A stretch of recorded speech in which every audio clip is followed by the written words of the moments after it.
Stand by to launch FanStream Sports. 3, 2, 1. Let's start. Hello, sports fans. Welcome to FanStream Sports. Nothing but pure sports. This is the JP Show. JP, it is so good to hear you back on the air. Stand by. Now, here's JP. All righty. Happy Friday, everybody. Welcome into another edition of the JP Peterson Show here as we've got breaking news. I love when we have breaking news right off the top. Awesome stuff. The Bucs have hired an offensive coordinator. We'll get to that in mere moments. We'll talk some NHL. Nikita Kucherov was the first pick last night, in case you wondered who the players think is the best player in the league. Well, there you go.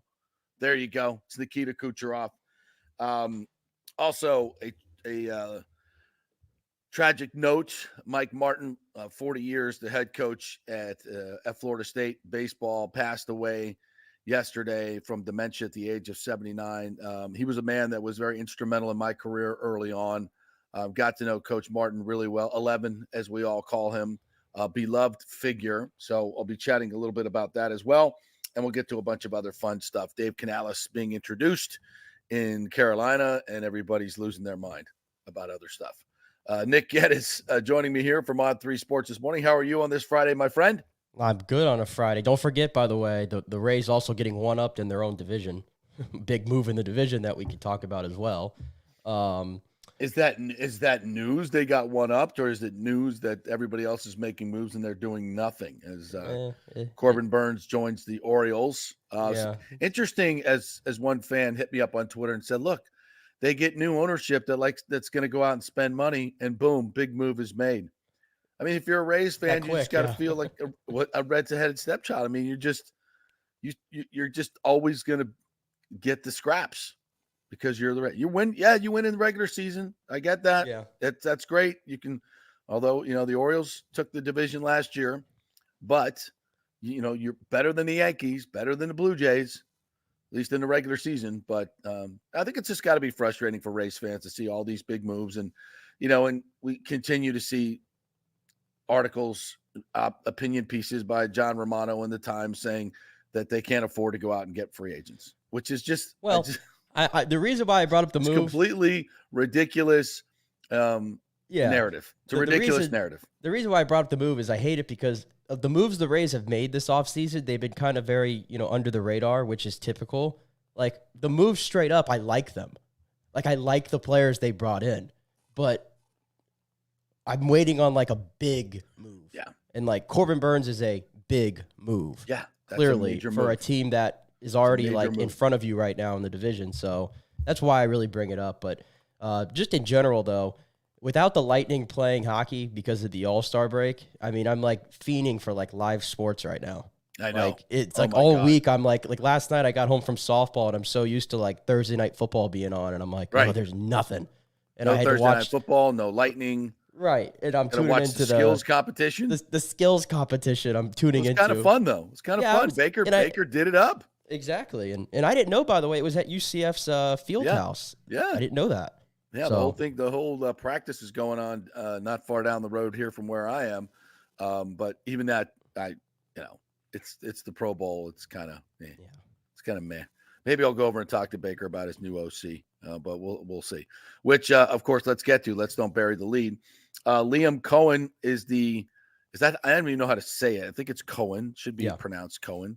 Liam Coen is the new OC for your Tampa Bay Buccaneers, and this seems to be all about Baker Mayfield. I mean, right? This seems to be all about Baker Mayfield, as it should be. That's exactly how it should be. Baker worked with him for 5 weeks, the last 5 weeks when he was with the Rams in the 2022 season. And last year he was the offensive coordinator at Kentucky, where he was in 21. And in 21, it was the best offensive year in Kentucky history. They were 21st in the nation at 32.3 points per game. That was Will Levis's junior year, I believe. Then they fell to 20.9 points when he left and went to the Rams. And then last year, back up to 29 points. So clearly the dude makes a difference, at least in Kentucky, at least in college football, he makes a difference. And he was calling plays at Kentucky. So he has experience calling plays in college. As I mentioned, he worked with Baker. If Baker didn't like the guy or there was some friction, obviously he would not have been hired here. So to me, this is all about Baker, and it's, I think it's somewhat about continuity because he worked with Shane Waldron, who worked with Dave Canales. So this is, I guess, would be essentially the same system, right? I'm guessing terminology should be the same, and essentially it should be the same system. I mean, Or you very would think, similar. yeah, you would think it. And we should point out, this is not official yet. This is just the Bucs are zeroing in on him. There hasn't been a contract offer, to my knowledge, that we started the show. I think Adam Rittenberg of ESPN said that the situation is fluid at the moment, but all signs point that this is going to happen, sooner rather than later, probably later on today, if I had to guess. My initial reaction is, does it like knock my socks off or anything? No. Not really. I don't think. Doesn't mean that I think it's a bad hire or anything like that. Because, listen, they were going after a very specific offensive coordinator during this cycle, and it was clear that if you worked with Baker Mayfield, even if it was just for 4 games, in the case of Liam Coen, then you were going to get a shot to come into the building and pitch the Bucs brass on your plan. And I'm sure they were probably coordinating with Baker as well of, hey, you worked with this guy. Tell us about your experiences with him. Is this somebody you'd want to come back here and play for? Yada, yada, yada. So when you narrow it down to that, it was probably not going to be a hire that's going to like knock my socks off. Like one that would have been like, the Raiders went out and got Cliff Kingsbury. And obviously that guy's an offensive guru of football. Strangely enough, he also worked with Baker Mayfield, but it didn't go so well. Exactly. They didn't really like each other. So you never were going to get him. Obviously Zach Robinson was a shoo-in for Atlanta joining Raheem Morris. But I think you could have done worse. We're still kind of like researching and diving into Liam Coen a little bit. I did do some initial today, and I had some interesting stats here. And this was from Kentucky this year. They averaged 9 more points per game this year than they did in 2022. So sizable improvement. You mentioned it, 29 points per game. They also had 11 plays of 50-plus yards. That was the most in the entire SEC. So one of the explosive offenses in the country last year. Nice. The downside to this, and again, this is the college game. Things are different. Devin Leary, who was the quarterback, least accurate passer in the SEC. The Wildcats led the league in turnovers as well. And they ran only 54 plays a game, which was the 3rd fewest in all of college football. So there were pluses and there were also negatives to him last year at Kentucky. But then again, that's a completely different game, and we'll see how it translates here. But for now, you kept continuity and you give yourself a real good shot of re-signing Baker, and obviously that was the plan. And those are the top things. Now, if they can keep Thad Lewis as quarterback coach, that's great. And I think there's a pretty good shot of that. I don't think he's going to get the Raiders gig. And the Raiders gig went to Kingsbury already. So Kingsbury got that. He was also going to, I think, interview with the Bills. That one's already filled as well. So he's not going anywhere. He'll be here. So I think you got great continuity. And I think that was the number one. And I think clearly from the guys that they hired, as you mentioned, that was the number one priority. And so what does this tell us? This tells us the number one priority for this organization is to re-sign Baker Mayfield, re-sign Mike Evans, keep the band together, keep continuity going, starting to perfect the offense, not learn the offense, and away we go. We still have to get to the press conference. And, last year, don't forget, Dave Canales was, he won the press conference. By the way, we'll hear from Dave in his Carolina press conference as well. Let's learn more about this guy. But I think the initial strategy is sound. And again, I think Canales never called plays before. And, we have to keep in mind, folks, that, Canales, I think the Bucs offense finished 21st in scoring this year, 21st in scoring. They lose their offensive line coach in Joe Gilbert. Great guy, great dude. The offensive line has been good. I mean, the run game has not been great, but Harold Godwin, you lose him, the run game coordinator, assistant head coach to the Panthers. I'm not going to, cry over that spilt milk. I think you can go find some young dynamic coaches to fill their shoes. Yeah. Joe Gilbert's a loss. I mean, he's the offensive line coach. I think he's done a good job with Tristan Wirfs and Luke Gedeke and Ryan Jensen. He won a Super Bowl. So that's, I think that's a little bit more, a loss than maybe some others. But, you can go find some good coaches in this league. And now, Liam Coen's got to find an offensive line, and now he can go find guys that he can marry with his offense, because I thought the run game last year was a little too much zone oriented with athletic offensive linemen that we have that can pull and get out in space. Yeah. I would like to see more of that.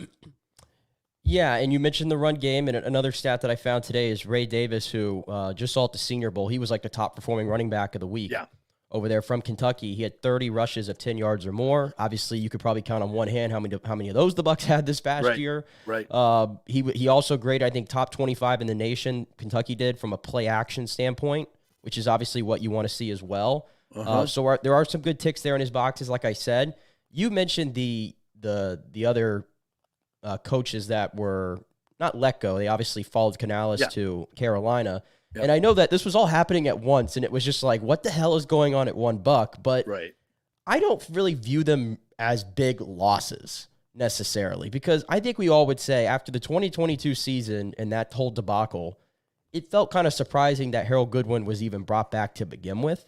Yeah. And even though he's the run game coordinator, and I understand that there's so much more to the reasons why that run game wasn't working, he's still the run game coordinator, and the Bucs had, again, the worst rushing attack in the league. 2 years in a row. So is that a huge loss? Nah, not really. We always knew Idzik was going to follow Canales if he got a head coaching job. Right. Joe Gilbert, obviously that could be a loss a little bit, but again, the other thing too is these guys were all brought in when BA was here. Their contracts were all up. And so they were free to go. I'm sure Carolina probably offered them more money than the Bucs did. And there you go. And now you have a new OC, and guess what? Now he gets to bring in his own guys, and Todd gets to bring in his own guys. And so you really are transitioning away from the old Bucs era, and Todd gets to build the coaching staff as he sees fit. So I don't necessarily view it as a negative. I just know that it all happened at one time, so it felt like, what the hell's going on? Yeah, there was a narrative there, right, on Twitter of what the hell's going on at One Buck Place. We can't get Alex Van Pelt. Well, okay.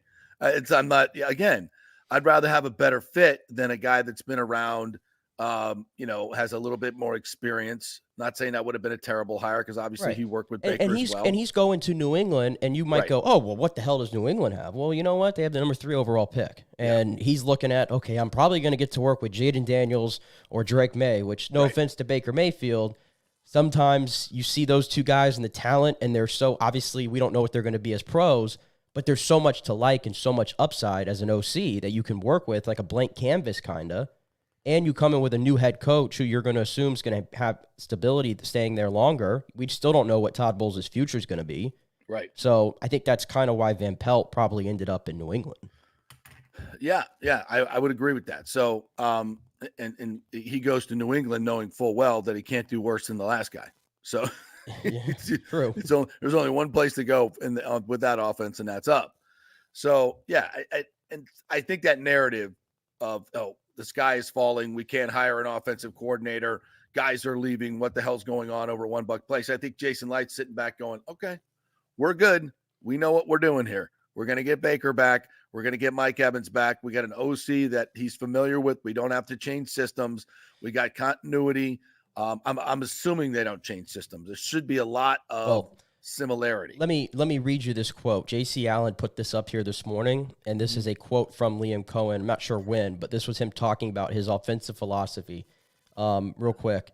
I believe that truly marrying the run in the pass is something I've learned is such an advantage in winning for us here. We run the football effectively, but all of our play actions and keepers and movements and things like that are directly married to the run game that we're able to utilize here. Where and who have I heard that from before, JP? That would be Dave Canales. Bingo. Yeah. So to the answer of it should be pretty similar, sounds like they have sort of the same philosophy. Yeah, and I would guess, listen, I mean, where did Liam Coen coach? With Shane Waldron, with McVay, right? With Canales. I mean, these are all the same. It's all from the same tree, folks. I would be shocked if it's a different offense with different terminology. That would be stupid. And even when I told you about his career in college at Kentucky, when I tell you most explosive offense in the SEC, like, does Kentucky come first to mind? No. Kentucky's never, and that's what, Stoops needed that. He's always been a good defensive coordinator, but needed, a little explosive offense. And they won big. They've won at Kentucky more than they've ever won, with obviously Stoops and Will Levis and Liam Coen. So, yeah. And now I think you said there's there's a little bit of backlash at Kentucky because, and I, I don't know how to view this bouncing around. You're at LA, you're Kentucky, you're back to LA, back to Kentucky, now Right. Tampa. I mean, he is a rolling stone and he gathers no moss. So, loyalty, I don't know. And there was some, I read something this morning about, I never saw an exact quote from Sean McVay, but people saying that maybe it didn't work out in LA as Sean McVay had hoped. Well, I think there might have been, and I'm speculating here, there might have been, because I think Coen wanted to call plays. Right. I mean, that's really what it boiled down to. He wanted to call plays. And when you're working under Sean McVay, you're just not going to get that opportunity to happen. No. And it was a rough season because if you recall, Stafford was hurt. Right. And that's the reason why Baker had to even be brought in. I think John Wolford might have played. Line, no Cooper Kupp. The offensive line was decimated. No Cooper Kupp, no Stafford. I mean, it was a disaster. I mean, I don't think Bill Walsh would have got much out of that. And here's the reality about Coen, not being able to stay with one place for a while and jumping NFL, college. If you haven't noticed the trend, and this week has been a big, eye-opener for this, everybody wants to be an NFL head coach at this point. They don't want to be a college head coach. Okay, Liam Coen, if the Bucs go out and they have a really good year on offense, guess what? Liam Cohen's going to be a candidate for a head coaching job next year. And that's just the reality you're always going to face when you have a defensive head coach and you have success. Your offensive coordinator is always going to be for sale to an extent. But isn't it interesting, even though you say that, isn't it interesting? Look at the guys that did not get jobs. Bobby Slowick, Ben Johnson, Mike Vrabel, Bill Belichick. I mean, if you just said it, there were 8 openings, and those 4 guys were going to be on the outside looking in, no. You could have won a lot of money in Vegas on that. I think Ben Johnson and Slowick, for those 2 guys, it came off more as they're starting to rise now, right? And they've built something good where they are, great situations. Keep that going, and they're going to wait for the perfect opportunity. Exactly. And they viewed that, I don't want to go to Washington, I don't want to go to Seattle, even though there's things to like about those places. They're being patient. The Vrabel one I will never understand because we had 5 defensive head coaches hired in this cycle. They kind of pushed back here on the whole offensive thing. Yeah. And Vrabel's not one of them. But again, maybe Vrabel said, listen, I don't like any of these openings. I was in Tennessee and I didn't have the quarterback. And if I don't have the quarterback, which a lot of these places don't, then I'm not going to force it. Right. So maybe he's waiting for another opening next year and he'll take a year off. Maybe ditto for Belichick as well. So I think there's more to it there. But yeah. Solid hire is probably what I'll say for right now. But I think the reaction this time around, where it was last year with Canales, we kind of felt a little flat until we heard him speak. I think we feel better initially this year than we did last year. I would agree with that. I think you checked a lot of the boxes that you wanted to check. If they'd have gone for lack of continuity and had to learn a whole new system, I'd be like, I don't like it. I don't like it. I just don't. I don't think, is that going to help bring Baker back? No, this was all about Baker Mayfield, and that's exactly what it should have been about. Bucs nailed it. Don't screw up. And this happens all the time in the NFL and across sports. These organizations sometimes think, I'm the smartest guy in the room. I'm not going to make the obvious choice. I'm not going to do the obvious thing. I'm going to think outside the box, and I'm going to go do this. And it's like, why? Don't be dumb. You got something good in Baker Mayfield. You're building an identity on your football team, et cetera, et cetera. Stick with the program. Everything else is speculation. I know Baker Mayfield can win in this league. I know he can win playoff games in this league. He's done it twice. Do I know he can win a Super Bowl? Nope. Do I think he can win a Super Bowl? Yeah, in the right situation. I think I saw a headline, did not read the story, so I don't want to get too far ahead of myself. Sean King said the Bucs will not win a Super Bowl with Baker Mayfield. Now, chances of that being true are about 80-90% because it's hard to win a Super Bowl. I was going to say, how many active quarterbacks? He's probably going to be right. Yeah, how many active quarterbacks in the NFL have won Super Bowls? Patrick Mahomes. Yeah. Matt Stafford. Joe Flacco, I guess. Throw that in there. Yeah. Am I missing anybody at the moment? It's getting short. I Because the older guard is all gone. Manning, Right. Matt Ryan's gone. Brady's obviously gone. Like the guys who are winning Super Bowls, they're all just kind of gone of the recent memory. So you don't have too many guys who've won a Super Bowl that are active, if you think about it. No, it's not easy to do. It's a very select group. That being said, Joe Flacco won a Super Bowl. He did. Trent Dilfer won a Super Bowl. Jim Plunkett won a Super Bowl. I mean, there's been not the greatest quarterbacks in the world. You don't have to be a Hall of Famer to win the Super Bowl. You usually are, but Pat Mahomes and Tom Brady are gonna hog a lot of those spots. So it is what it is. So he's probably right. I think it's a little bit of a, I don't want to say a cheap shot, but I think he's probably right. But I don't think it's. I mean, we've talked about it. Baker has a ceiling. He has a ceiling. He does. I would say Sean would probably have said Brock Purdy before, coming out of Iowa State, he's never going to win a Super Bowl, right? Right. He's pretty close. He's a game away. Right. And here's the thing. Said that about a lot of guys that have won Super Bowls. Yeah, and Brock's situation is very unique, obviously, because he's a 7th-round pick and he costs nothing. He's playing so well that it's allowed San Francisco to ride him out very cheap and continue to add just a bunch of stars to that team. So it's a very unique situation that Brock's in. But the thing about Baker, I think that's interesting is, or at least I think is going to be very important for the Bucs, and this is where Jason Licht comes into play, and this is why you love having Jason Licht around, is if you give Baker Mayfield and I've seen reports that it could be $40 million, right? Which sounds crazy. If you give Baker Mayfield a $40 million annual deal to be your quarterback, number one, your cap space that you have abundance of right now is going to shrink pretty quickly. I still think you'll be able to bring, your guys back, but you're probably not going to be able to do much in free agency. So this is where the draft really comes into play, and this is where the pressure goes to Jason Licht, is that he's going to have to draft some dudes.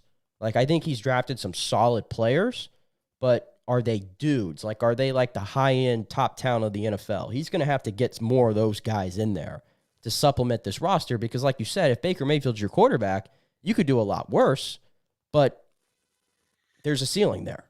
Yeah. Provided that you put a bunch of talent around the team. Exactly. And that's why I think that would be foolhardy for Baker Mayfield. I think Sport Track, who predicts what some of these deals has him at $27.1 million for 4 years for $108 million total. That seems about right to me. And if I'm Baker Mayfield, I'm jumping on that. And I'm leaving more on the table. If Atlanta, that said, if Atlanta Falcons come at Baker, and they will come at Baker, they're going to come at Baker. They'd be stupid not to. If for nothing else, to get the price higher in Tampa Bay and have the Bucs eat up more cap space. Also to portend leverage for Justin Fields. Yeah. So all of that works if you're Atlanta. And if you land Baker Mayfield, at $40 million, I'm going to sit here and say, go ahead, go ahead, Falcons. I think there's that much of a difference. I think as you said, there's a ceiling with Baker. He's got to leave money on the table for at least two or three playmakers. And I think when it comes to the difference between $43 million and $26 million, that's where it is. At least a great playmaker, and that guy might be Mike Evans. But I think at least two guys that you're leaving some money on the table to get. It's a salary cap league. That's the way it works. Yeah, the good thing for Baker from his point of view, is you look at the free agents market of quarterback, it's really him and Kirk Cousins are the two starting caliber quarterbacks on free agency. And then it's just a bunch of guys. And there's a lot of teams looking for a quarterback. Obviously, this class, there's going to be at least 4 starters that come out of it, we would assume. The big 4, Williams, Penix, May, and Daniels. Yeah. So you should probably feel Penix in there. Oh, okay. A lot of people aren't. I think he will end up getting picked in the top 15, personally. I agree. So I'm putting him in there, yes. I don't know about top 15, but yeah. We'll see. I don't know. I just keep looking at Atlanta at 8 because I feel like they're going to draft somebody. Yeah. Well, if they don't sign Justin Fields, they have to. Yeah, hell, Kirk Cousins I think would work in Atlanta too, by the way. Yeah. if they wanted to How go old the is veteran Kirk, though, route. now? 35? He's 35 and 36 at this point, coming off an Achilles tear. Yeah. But he's just been Everybody's absolutely penciling really him good. in. Everybody's just penciling him in to beat Kirk Cousins. 3,800 yards, 4,000 yards, 25 touchdowns. They just pencil. 35 years old with an Achilles tear. I don't know. I think I'd take Baker Mayfield. No question about it. I think I would put Baker Mayfield above Kirk Cousins, especially after the season he just had. Oh, and he's 7 years younger too. Yeah, exactly. I mean, it's a no-brainer. So I think in terms of a hierarchy. Yeah, but that's why I bring him up. Justin Fields, right? I would have him over Baker. I don't. I just don't. I'm not a Justin Fields. I'm not a Justin Fields truther. I'm not a hater or anything. I'm just.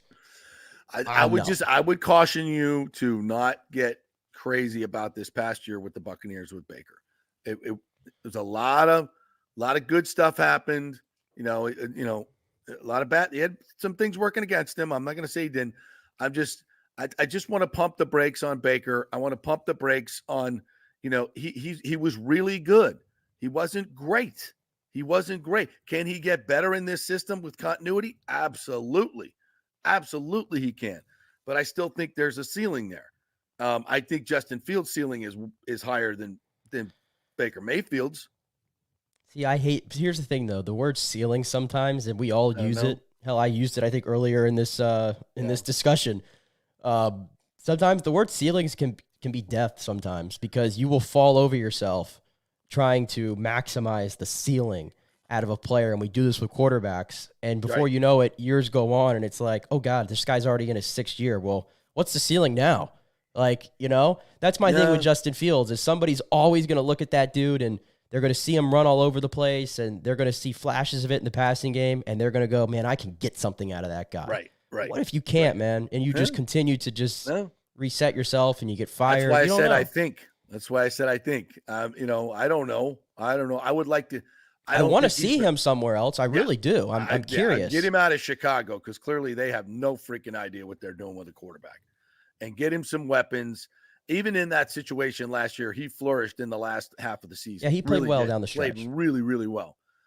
He's got a lot of great qualities. But let's see. I think in Atlanta, with Bijan Robinson and Drake London and Kyle Pitts and Tyler Algier, and Zach Robinson.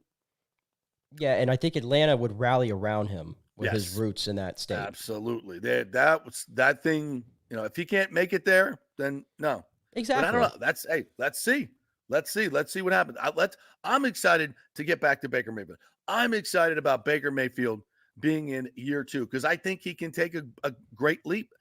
Now, again, I said there's a ceiling. Yeah, I don't think he's going to carry a football team, but he doesn't have to. No, this Bucs defense can be a top 10 defense. The offense, I think it can make a leap from 2021 to a top 10 offense with Baker next year. With that continuity, with Godwin being a little bit more explosive, hopefully this year. But hear what you just said, though. You said top 20 offense. We're not talking top 10. We're not talking one of the best. We're talking just get me inside the top 20. No, I said it was 20. I think the Bucs can get to top 15, top 10 offense in year 2 of Baker. Yeah, year 2 of the same I would just system. say this. I would just Mike say Evans this. Not coming getting back, add a couple of pieces. I'm not standing pat. I want to go get an explosive running back to pair with White. I want to add to the offensive line. I want to do that and maybe even get another receiver. So I want or a tight end, a more explosive tight end or a more well-rounded tight end to give you more options and make you a better running football team as well. So I think you can, with personnel and year 2 of Baker and his leadership and the OC that they picked, I'm giving continuity and re-signing Mike Evans. Hell yes, this offense should be way better. And I'm talking markedly from 21st to 12th in that area. And that's huge. They make that kind of jump and can stay consistent defensively, which they should be able to do with Bowles and add a couple pieces there. This team's building. You're building. You're getting better. You're getting better with Baker. You have an identity. You have I love the vibe. I love the vibe. And this hire, keeps that rolling. That's another stepping stone. That's the good thing. Yeah. All right, let's get to some of our commenters. I know. I was looking at one of these comments here. Lonnie Wilkins said, call out this lie. I have to call out this lie. I was going to address that here in a little bit. You being optimistic about the Rays in the regular season. I had a guest on, and I don't want to come on and trash the Rays in front of Doug Wechter. No, but what I said was, they've got a nice nucleus for a regular season. I'm excited. Once I flush away all the crap from ownership and stadium and all that stuff, I'm excited about watching them play baseball, especially now, because like you, I'm dying for live sport. I'm excited about seeing this team come together again against all the big boys. I would love to see them add a couple of big pieces, though, because just with attrition of injuries, which we always have, and the starting pitching staff does not look great. I'm cautiously optimistic that they can continue to build. Josh Lowe should get better. Rosarena is already a star. There's more in Siri. Camaro's coming. Yeah, Caminero. I want to see how good he can be. We're not counting on Wander. Paredes, can he duplicate that? Going to be tough. Can I love Yandy? Love him, but love to see them add something maybe at first base.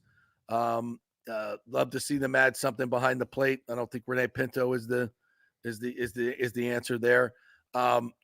Just maybe one more pop. Where are we going to put him? And maybe an infielder with some pop.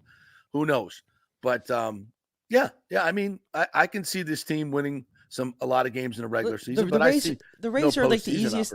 Well, the Rays are the easiest team to forecast every year. They're going to win between 90 and 100 games. Yeah. They're going to either win the division or they're going to flirt with the division, and at the very least get to the wild card. And then it's just, for me, it's like wait and see. Like, is that fair? Is that a fair assessment? Like, I love the Rays, and I'm excited for baseball to be back. And I watch them every single night, and I enjoy the ride during the regular season just like we did last year.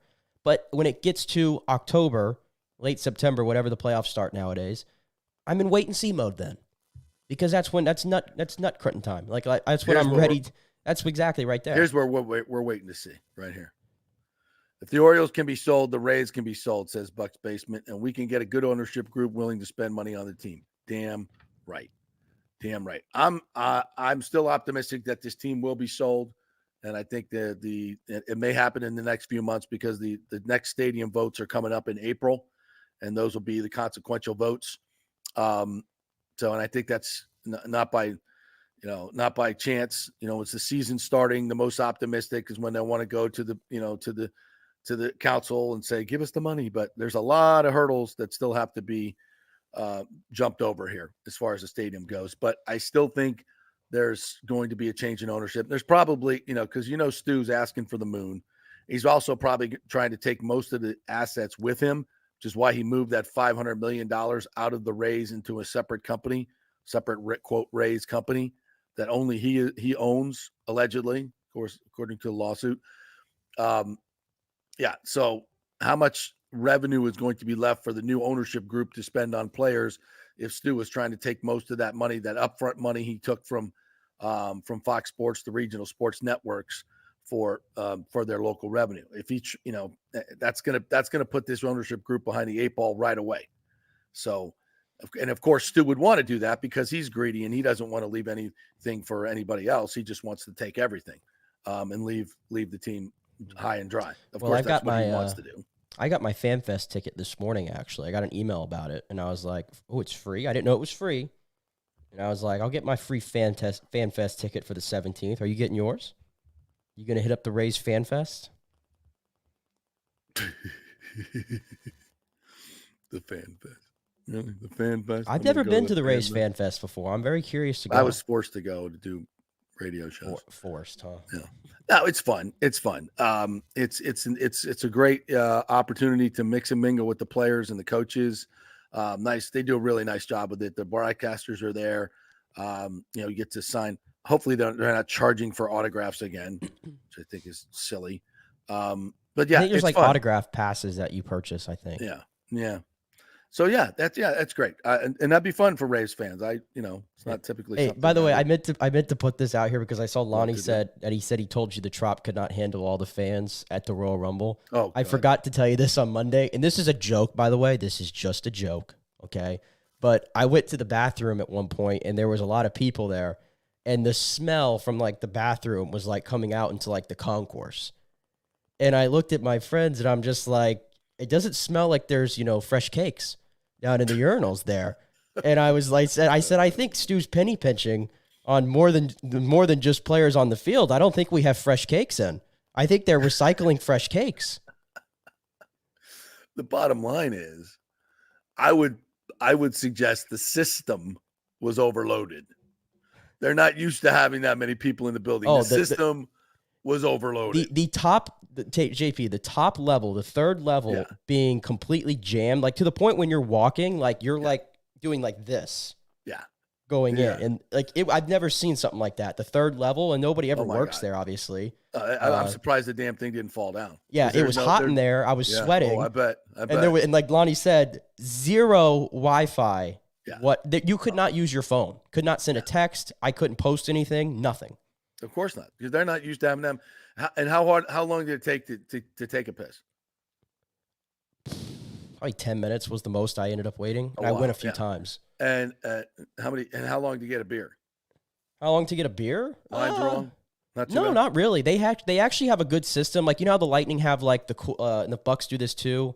Yeah, the coolers that have beer, and you can just walk up, grab it, and then you put it on this nice machine that like you put it on there, and it all of a sudden knows what it is, and it pops up, and you pay, and it's all like self-service. Yeah. So I never waited for a beer. Oh, that's good. That's good. And somebody said they jacked up the prices. I think that it's just like that everywhere at this point. You're going to pay either $13 to $20 for a beer everywhere you go. Yeah. Yeah, there was no Wi-Fi in the air when. Yeah, I mean, not that I'm a huge wrestling but it was, but I still it was still a great event. 1 week later, looking back, it was still really cool. I would venture to say that the folks at WWE would say we're never coming back to this venue. Well, the worst part was apparently the people watching at home were complaining. I got home that night, and everybody was like, the crowd effing sucked. You couldn't hear anybody. And I'm in the stadium, and I'm like, I didn't think like it was that dead. But apparently the acoustics at the Trop, it did not translate over to the TV. And so like everybody watching at home thought that the event was boring because the crowd was dead. But I didn't get that feeling inside. Okay. No. Well, I don't know if that's a Trop thing. It may be just people were saying that it sounded like the acoustics were just really off in the arena. But I always thought they were good. So I don't know. Not a good acoustic arena for sure. All right, we'll take a break. We'll come back on the other side and get into a little bit more of the NFL. Dave Canales had his opening press conference in Carolina, had some interesting things to say, and certainly they had some interesting things to say about Dave Canales. We'll talk some baseball and also want to remember Mike Martin, Florida State baseball. So stay with us. Quick break. We're brought to you by the Jeeves Law Group, JEEVESLawGroup.com.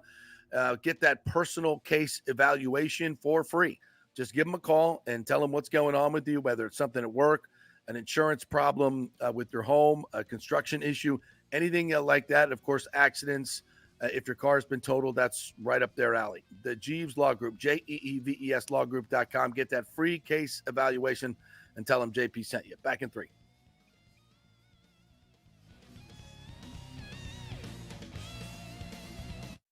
JP here from my friends at your local Synovus Bank, and I do mean friends, and I do mean local. One of the local managers in Tampa is John Acosta, big fan of the show, and I've known him for over 40 years. He's been in local banking since 1983. You talk about developing relationships. You don't stick around for that long unless you're doing things the right way and have a great reputation, and that's the focus company-wide at Synovus. Big enough to handle any complex international transaction, but small enough to answer the phone when you have an urgent question about your business or personal account. And for personal accounts, they have a very easy app that works great. You can do everything online. And for large or small businesses, you will get that personal touch and services to help build your business, taking your dreams and aspirations from the whiteboard to reality.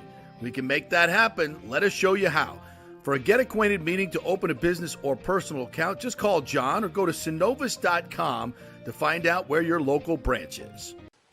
All right, this is for all you guys who don't want to go to the gym and do 5,000 crunches. At Bay Area Modern Medical Center, you can get on the new True Body machine where you can reduce fat and tone up your muscle. It's like doing 54,000 crunches in just 15 minutes. Define your body as you see fit. True Body offers personalized muscle stimulation that delivers the equivalent of those 54,000 crunches in just 15 minutes. Just get in touch with them at Bay Area Modern Medical Center, BAMMC.com. Chris Lugo and the team over there will set you up on True Body and get amazing results. Non-invasive with comfortable and little to no pain and zero downtime. You can isolate and target those areas that you want to improve and treat multiple areas simultaneously. It's an amazing machine, so check it out at Bay Area Modern Medical Center, BAMMC.com. JP here for the Geddes Gordon Real Estate Group and our good friend Jane Geddes. Folks, simply put, there is nobody like Jane. Jane is a former LPGA two-time major championship winner. She was also vice president of talent relations at WWE. She also has a law degree from Stetson, so if Jane can drain a 10-footer to win the U.S. Open and stare down Hulk Hogan in the boardroom, you want Jane on your real estate team to not only negotiate the best deal, but find you the perfect home or investment property. And when you work with the Geddes Gordon Group, you become part of the real estate family and get concierge services that include expertly staging, marketing, and preparing your home for sale. Advice on golf properties. Hey, you might even get some golf tips. Many of their clients become friends long after the sale or purchase is completed.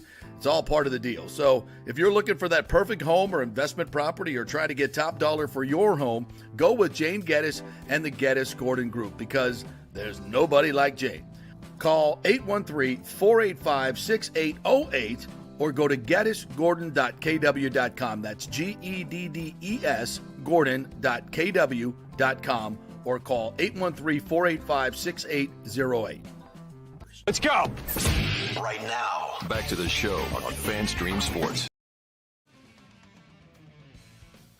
P. Peterson Show as we roll on this Friday. And don't forget, the double gift card match is going on at the Gold and Diamond Source. Valentine's Day double gift card match this Thursday and Friday. So you missed yesterday, but you got one more day. Buy up to $1,000 gift card and they'll match it, giving you $2,000 in immediate spending power. That's right. So if you want to just do 200, you get 400, right? 500, you get 1,000. That's how the math works. Just double it and makes you look like a big spender. That's all I'm saying. So double it up at the Gold and Diamond Source. Today is the last day for the double gift card match. So get in there, 3800 Ulmerton Road, always online at thegoldendiamondsource.com. And don't forget, those diamonds never lose their value at the Gold and Diamond Source. So if you're getting engaged and you maybe can't afford this super big one that you really, really want, you can bring it back in a couple of years when you're making more money, upgrade, and you get what you paid for it towards your new diamond. And you get 3 to 5 years interest-free financing. So there's no other place to go. If you're going to get engaged on Valentine's Day, it's the Gold and Diamond Source. Head on in there. They'll take care of everything, make it real easy for you. No pressure. So head on over there. Tell them JP sent you. All right. Wanted to just take a moment here before we get to the comments. All you guys are jumping in. Appreciate your comments, and we will get to them in just a moment. Want to take a moment to talk about Mike Martin, the longtime baseball coach at Florida State. He passed away yesterday after a 2 to 3 year battle with dementia. We've known for a while that Coach Martin, 11, as we lovingly refer to him by his number. That was kind of his thing. He would call guys by their numbers, and he was very, very good to me. And starting out in my career in Tallahassee, he was obviously a long tenured coach there. 40 years, the most wins in D1 baseball.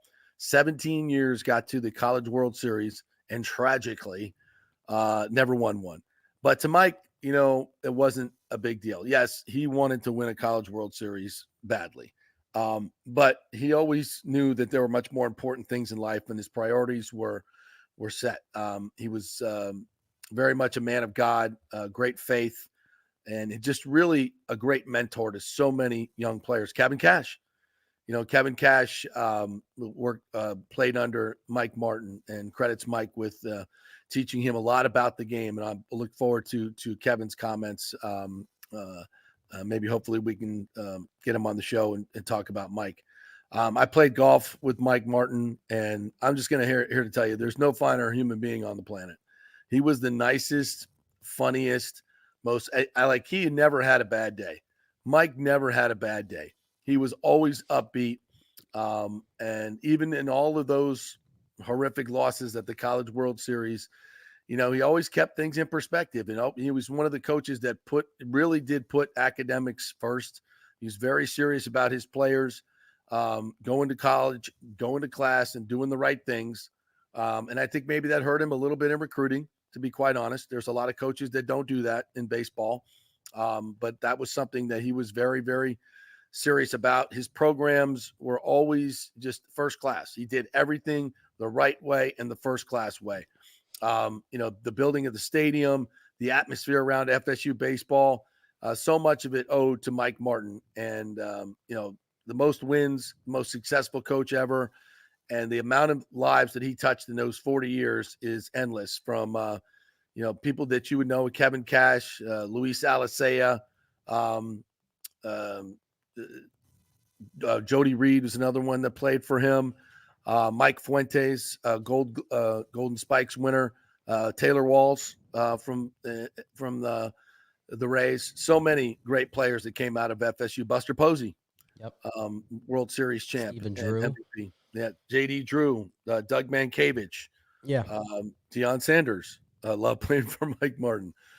So many great players that came out of FSU, and it's a tragic passing, but a life well lived. Well lived. And he will be remembered as the greatest to ever do it in college baseball. Yeah, I obviously looked more into Mike Martin last night when I got this news, and 2,029 career victories in college baseball. 2,029. That's a number that's so hard to comprehend. And if you look at his Wikipedia page and you go down to head coaching record from 1980 to 2019, so 40 years there at Florida State. I mean, he won more than 40 games every single season. I don't know how you can it's a shame that he never was able to win the College World Series championship with that kind of resume, but winning 40 or more games every single year for 40 years.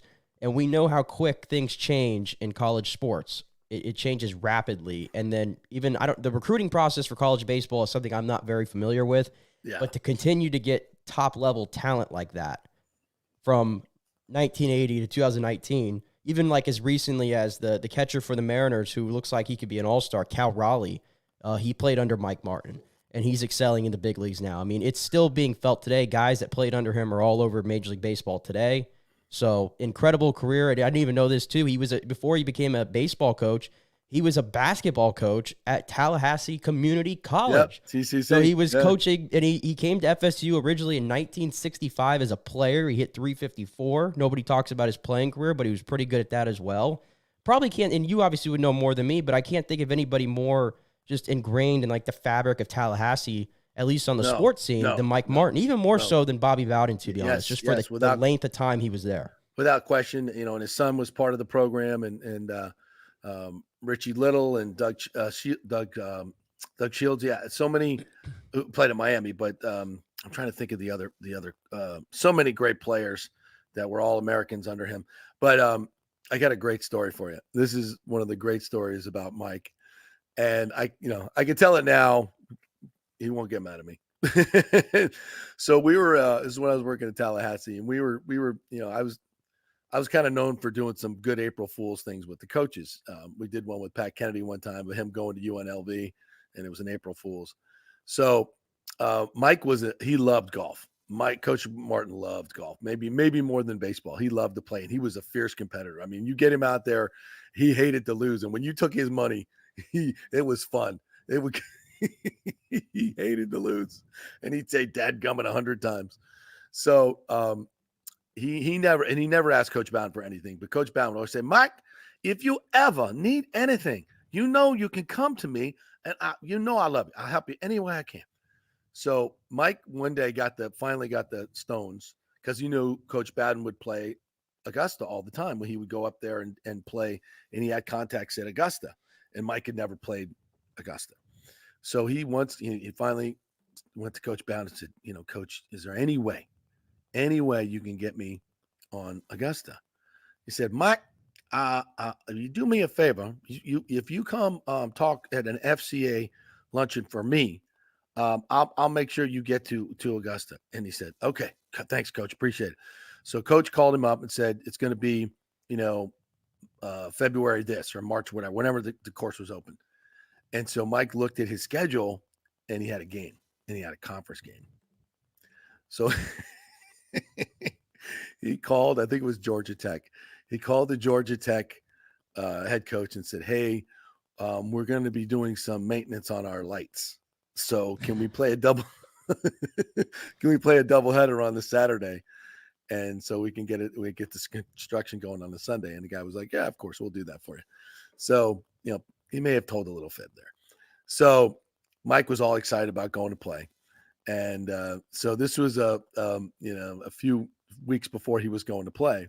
And I took the camera and I act like we were doing just doing a regular interview about baseball.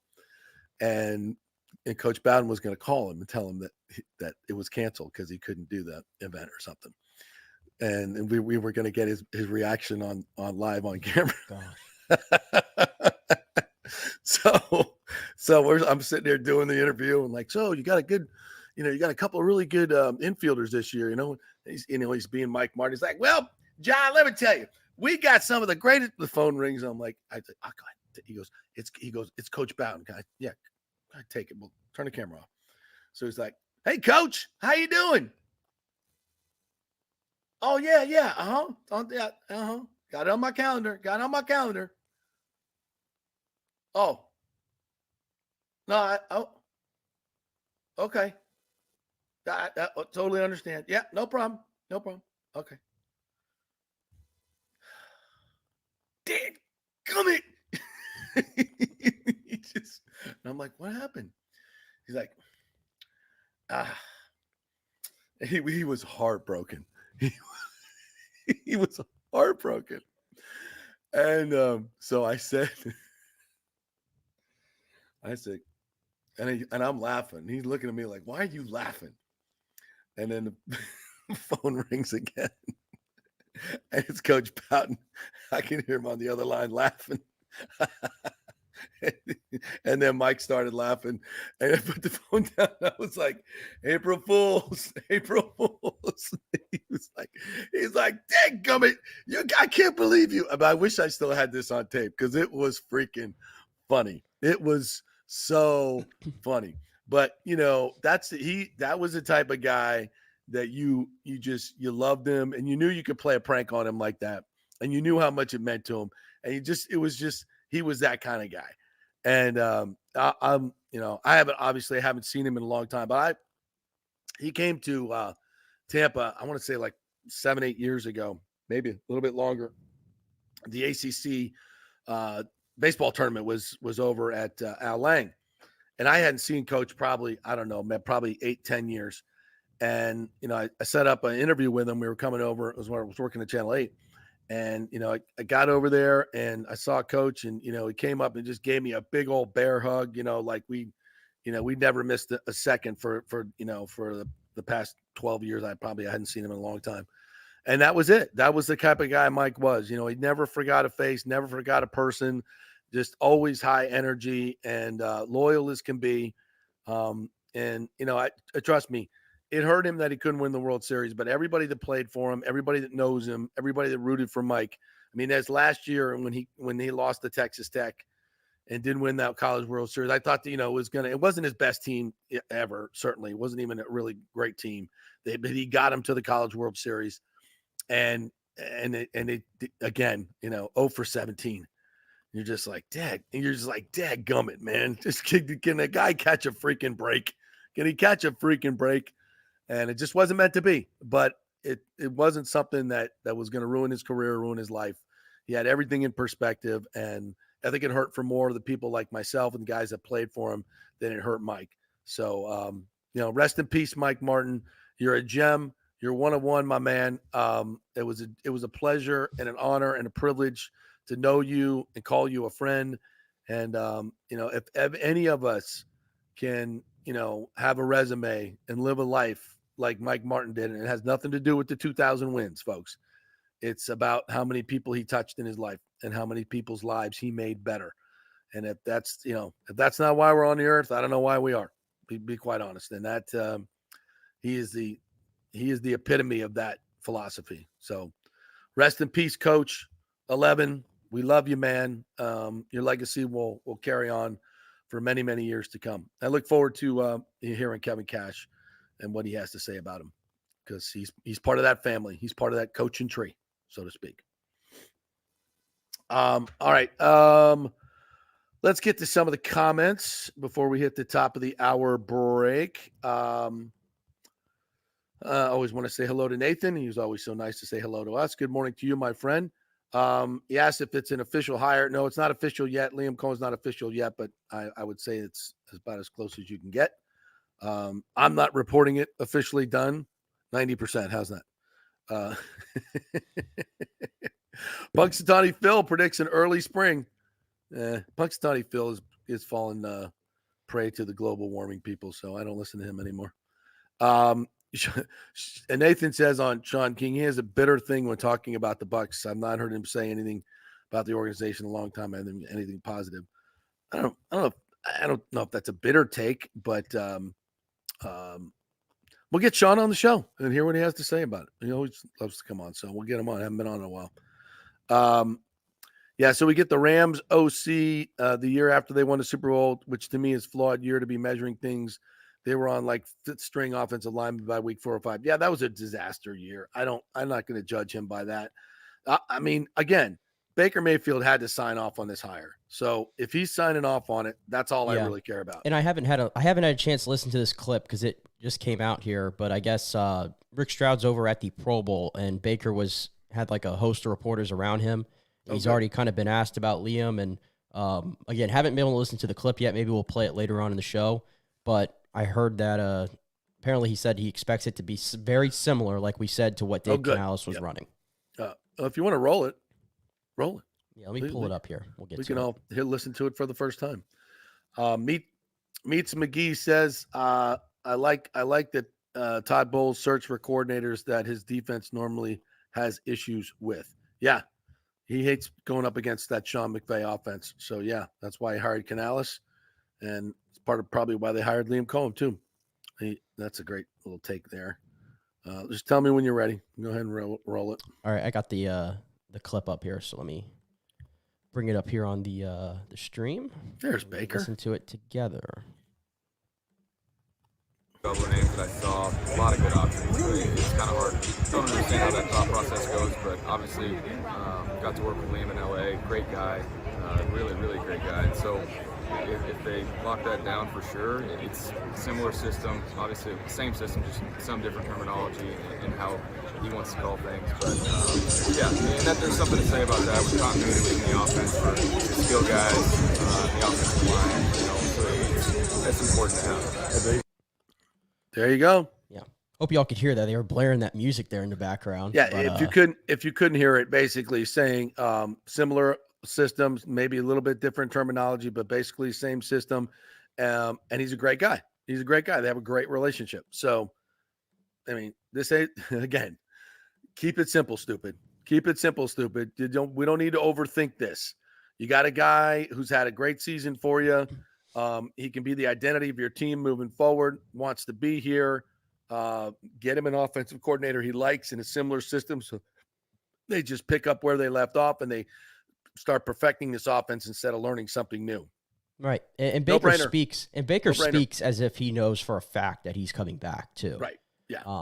I know he used the word "we" a lot last night when speaking to like NFL Network and things like that, which was a big thing. Yep.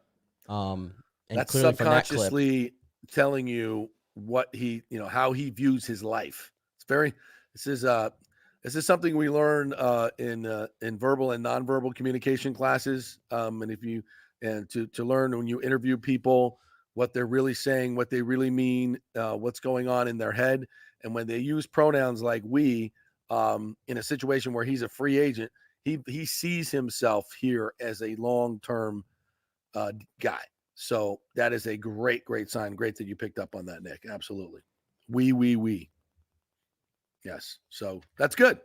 Again, this is the first, we could be sitting here in March. I mean, theoretically, with no Baker Mayfield, no Mike Evans, and now you've got a directionless franchise, right? Or we can have an offensive coordinator that picks up right where Canales left off. Baker Mayfield is here. Mike Evans is here. We're adding to the offense. We're adding to the defense. Here we go. Got a great division situation where we can still win it. Schedule's going to be difficult. First place schedule, get all that, but you still won a division with the first place schedule. Let's go. Otherwise, the alternative is bad. It's bad, and I don't want any part of it. Trying to find a quarterback, we've done that here, right? Yeah, and if you run it back with the same crew, I mean, you're still the top dog in that division. Yes, you still are, because Atlanta's still got to figure out what they're doing at QB. New Orleans is like, what, 90 million or some crazy number over the cap, and they're aging. And Carolina, this is a full-fledged rebuild that took like 0 steps last year. In fact, went backwards. And so Dave Canales is going to have his work cut out for him. So you bringing back the same crew, you are the top dog in the division. No doubt about it. The narratives around the Bucs in the offseason are going to be a lot different than they were last offseason from a national standpoint. Yes, 100%. And folks, winning the division is good. It's how many years as a Buck fan have you gone into the year as a favorite to win the division? Not many. And I know it's a soft division. We all get it. But yes, you know what? You're 3-time division champs. I ain't apologizing for that. As a Bucs fan, you got something on your resume. A hell of a lot better than what the Saints are doing. Better than what Carolina doing. Better. Falcons have lost 6 straight years. They've had losing seasons. Is that where you want to be? No. Can Baker win a Super Bowl? Hell, I don't know. I think he can in the right situation. He's won 2 playoff games. I mean, come on. Give him 2 or 3 years in his system, working with the same guys. Continuity wins in this league. Yeah, he can do it. They can win it. There's no question in my mind. It's possible. Is it likely? No, it's not likely. You got Pat Mahomes, who's going to win most of them. It's hard to win a Super Bowl. But I know this.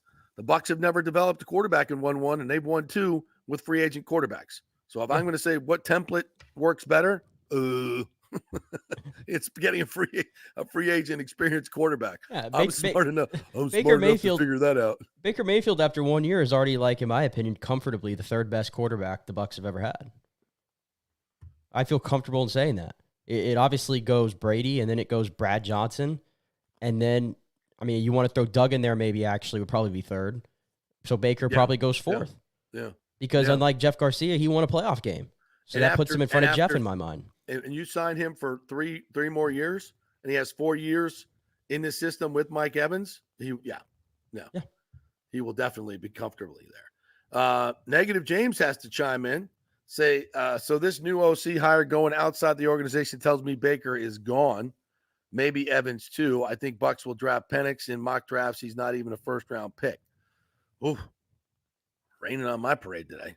I mean, I'm welcome to all perspectives, but I don't see how just because they went outside the organization, that means that Baker's not. I mean, this guy he's obviously coached Baker before. And Baker, by the way, remember the game against the Raiders that we've talked a lot about when he came off the street and won that game on like 4 days of being in the building? Who did he credit for getting him ready to go? He credited Liam Coen. I mean, that's all there is to it.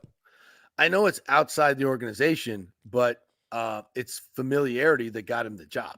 Right. And I'm gonna lean in, and I'm gonna go back to what I said Monday too. This should tell you everything that you need to know about Thad Lewis. Yeah. Not to be negative or anything. Just not ready. If Todd Bowles really thought that Thad Lewis was ready, then Thad Lewis would have the job. So you can't just give everything. Yeah. And from that standpoint, just because you have the guy in the building, you still have to find the best guy that you think gives you the best chance to win games. And Todd Bowles clearly does not feel that Thad Lewis is that guy right now. Yeah. And that's okay. It doesn't mean he's not going to be. Doesn't mean he's not going to be. So, but he was an intern 4 years ago. you know. So fast riser, and obviously I think he's going to be a really good coach in this league. I really do. But it takes seasoning, and this is a great opportunity for him to continue to learn. And hopefully he sticks around with Baker. What else we got here? Resha White. Baker will be back with this move. They will still draft a quarterback late in round 1. Penix will be there. I don't hate it. I'm not taking a quarter. If you give Baker a deal, I'm not taking a quarterback in round 1 at 26. No, not in this draft. This draft is loaded at so many big positions. Some of them that the Bucs even need. No, no way. Even if Penix is there, I'm not touching it. No, because you've already shown by this hire you're going all in on Baker Mayfield. And if you're going all in on Baker Mayfield, you're not sending that message of, hey, by the way, we're going to draft a guy who think we can replace you because we're telling you that because we're taking him in the first round. I don't even think that's a discussion at this point whatsoever. At pick 26, no. Aaron Rodgers. Huh? Aaron Rodgers. Aaron Rodgers is a little bit different Pat situation because he was, pushing 40. Alex Smith, there was a No, ceiling there. I meant when Aaron Rodgers was drafted, they had Brett Favre. Well, same thing. Brett Favre was older and was showing signs of decline. Look, I think quarterback is still the most important position in football. Always will be. You don't have not that Baker's old. Jesus, he's what, 27, 26 he's still years 28. old? 28 years old. He's not old. But if Michael Penix is there at 26, and I talked about this yesterday. I read an article by Bucky Brooks, who studied C.J. Stroud and worked with C.J. Stroud and was, all in on C.J. Stroud last year before the draft, saying he's going to be one of the good ones, the really good ones. He says, I see the same things in Michael Penix, the same things I saw in C.J. Stroud. Just like Mike, people said C.J. Stroud wasn't that athletic, and then he came out against, I think it was Texas, and showed how athletic he was and can be when he needs to be. He's got that in his bag. And he said, I look at Michael Penix, I go back to his Indiana days and some of the times, and in this playoff where he showed that he had to run, and he did. And he did effectively well.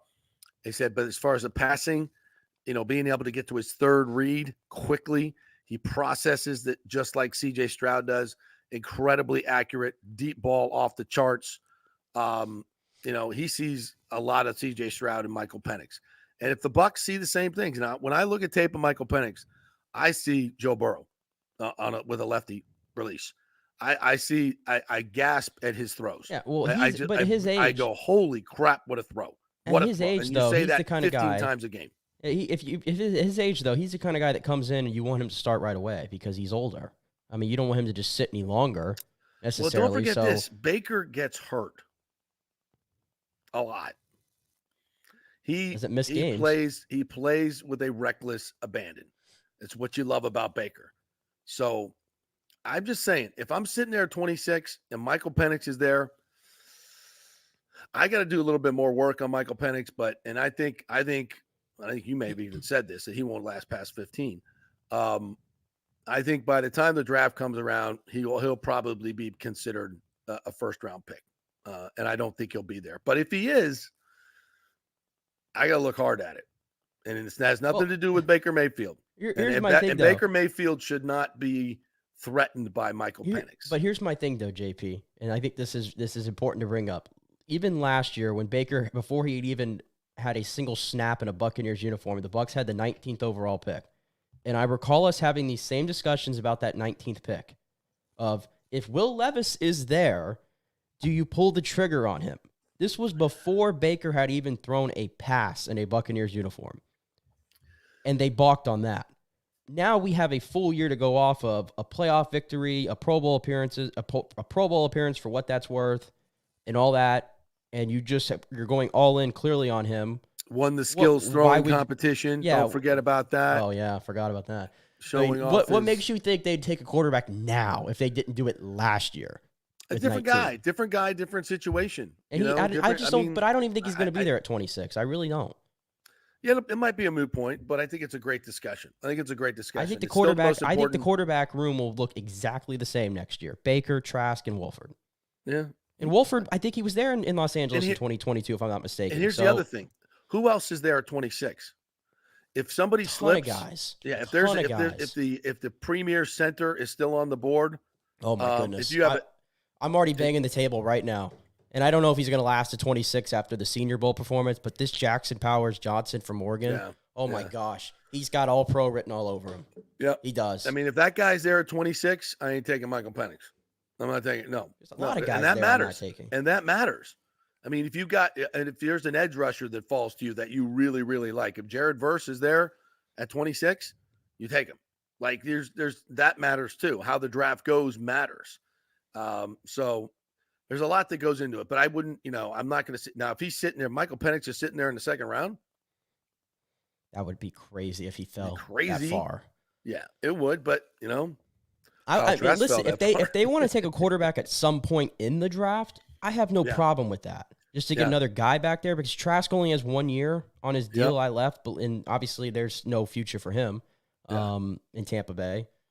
I mean, if you want to take a stab at a quarterback at some point, like 4th round or beyond, so be it. But I would not touch one in the top 3 I'll be more than rounds. happy to go into next season with that quarterback class, that quarterback room. I'm good to go. Let's go grab some other players that we need. There's plenty of them out there, and free agency too. Let's go. And that matters how you work the draft as well. All right, let's take a quick break. We'll come back. We'll get more into the comments. I want to talk about the Orioles moves. We'll hear from Dave Canales as well. Matt Matera is going to join us at 11:30, fresh off the Senior Bowl. He was there. We'll ask him about the center from Oregon and many other players. So stay with us. We're brought to you by the great folks at Italiano Insurance. Get that insurance checkup, folks. Let them save you all the money. They've done it for me on my auto insurance. Saved me over $1,000, man. That's real money. They can do the same thing for you on your homeowner's insurance, your life insurance, disability insurance, business insurance, any of that. Let them do all the work. You save all the money. 813-877-7799. And great customer service. That means something, folks. If you call one of these 1-800 lines, you know how long you're going to be on the phone talking to robots? A long time. Talk to human beings that will actually help you out, like Charity and so many others. Had Jane get us on yesterday. Told us how great her experience has been with Italiano Insurance. So go ahead and give them a call, 813-877-7799. Back in 3. Stay with us. JP here for the Jeeves Law Group, Jeeves. Call for a free case evaluation, 888-9-JEEVES. That's 888-9-JEEVES. We're local, we're trusted. The law firm brings over 80 years of combined legal experience focusing on clients in Tampa Bay, the state of Florida, and national class action cases. If you're injured, get that free case evaluation, no cost to you. The Jeeves Law Group's focus is on auto, truck, and motorcycle accidents, as well as class action and consumer protection law. Scott Jeeves is a board-certified civil trial lawyer and a certified circuit court mediator practicing in the Tampa Bay area for over 30 years. You hear him on the show all the time. Great guy, big Gator fan, and great for the community. The Jeeves Law Group is a highly skilled team with years of experience that will apply their skills, expertise, and knowledge to assist individuals who have been in an accident with compensation for damages, lost wages, medical expenses, pain and suffering, and property damage. Get that free case evaluation, 888-9-JEEVES. That's 888-9-JEEVES. JP here for my good friends at Italiano Insurance, and they did it again. Once again, Italiano Insurance stepping up with the best customer service. I was in a bind. My old insurance company, my auto insurance, jacked up my rates, so I called Charity at Italiano Insurance, and she stayed till 9:30 at night until she got my insurance done. And guess what? She searched all these companies for me. I didn't do the work. She did. Saved me $1,000 on my annual premium. $1,000, folks. That's real money. And that's what you get at Italiano Insurance. Great customer service. And here's another note for you, by the way, with hurricane season up. 40% of people in Florida are underinsured. That means if you have something happen during a hurricane and you need replacement costs, you're going to get 40% less than you deserve. Can't let that happen. Call the folks at Italiano Insurance and get them to help you out in both those regards. They will save you money and keep you insured properly. That's 813-877-7799. Great folks in the community, been doing it for over 60 years. Italiano Insurance, 813-877-7799.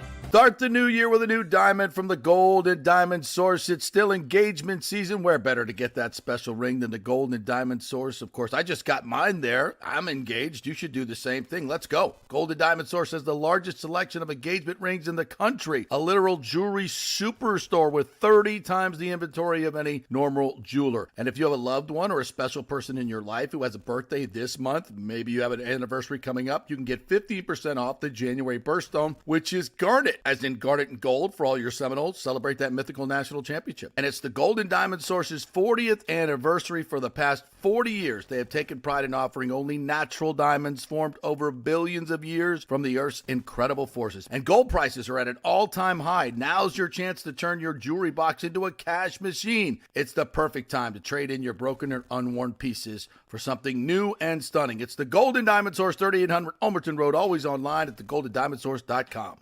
Let's go. Right now, back to the show on FanStream Sports. All right, welcome back to the JP Peterson, brought to you by the great folks at Synovus Bank, big bank with a very local feel. My good friend John Acosta, one of the managers over there, been working in local banking since 1983. But he still looks like he's 25 years old. I don't know how he does that.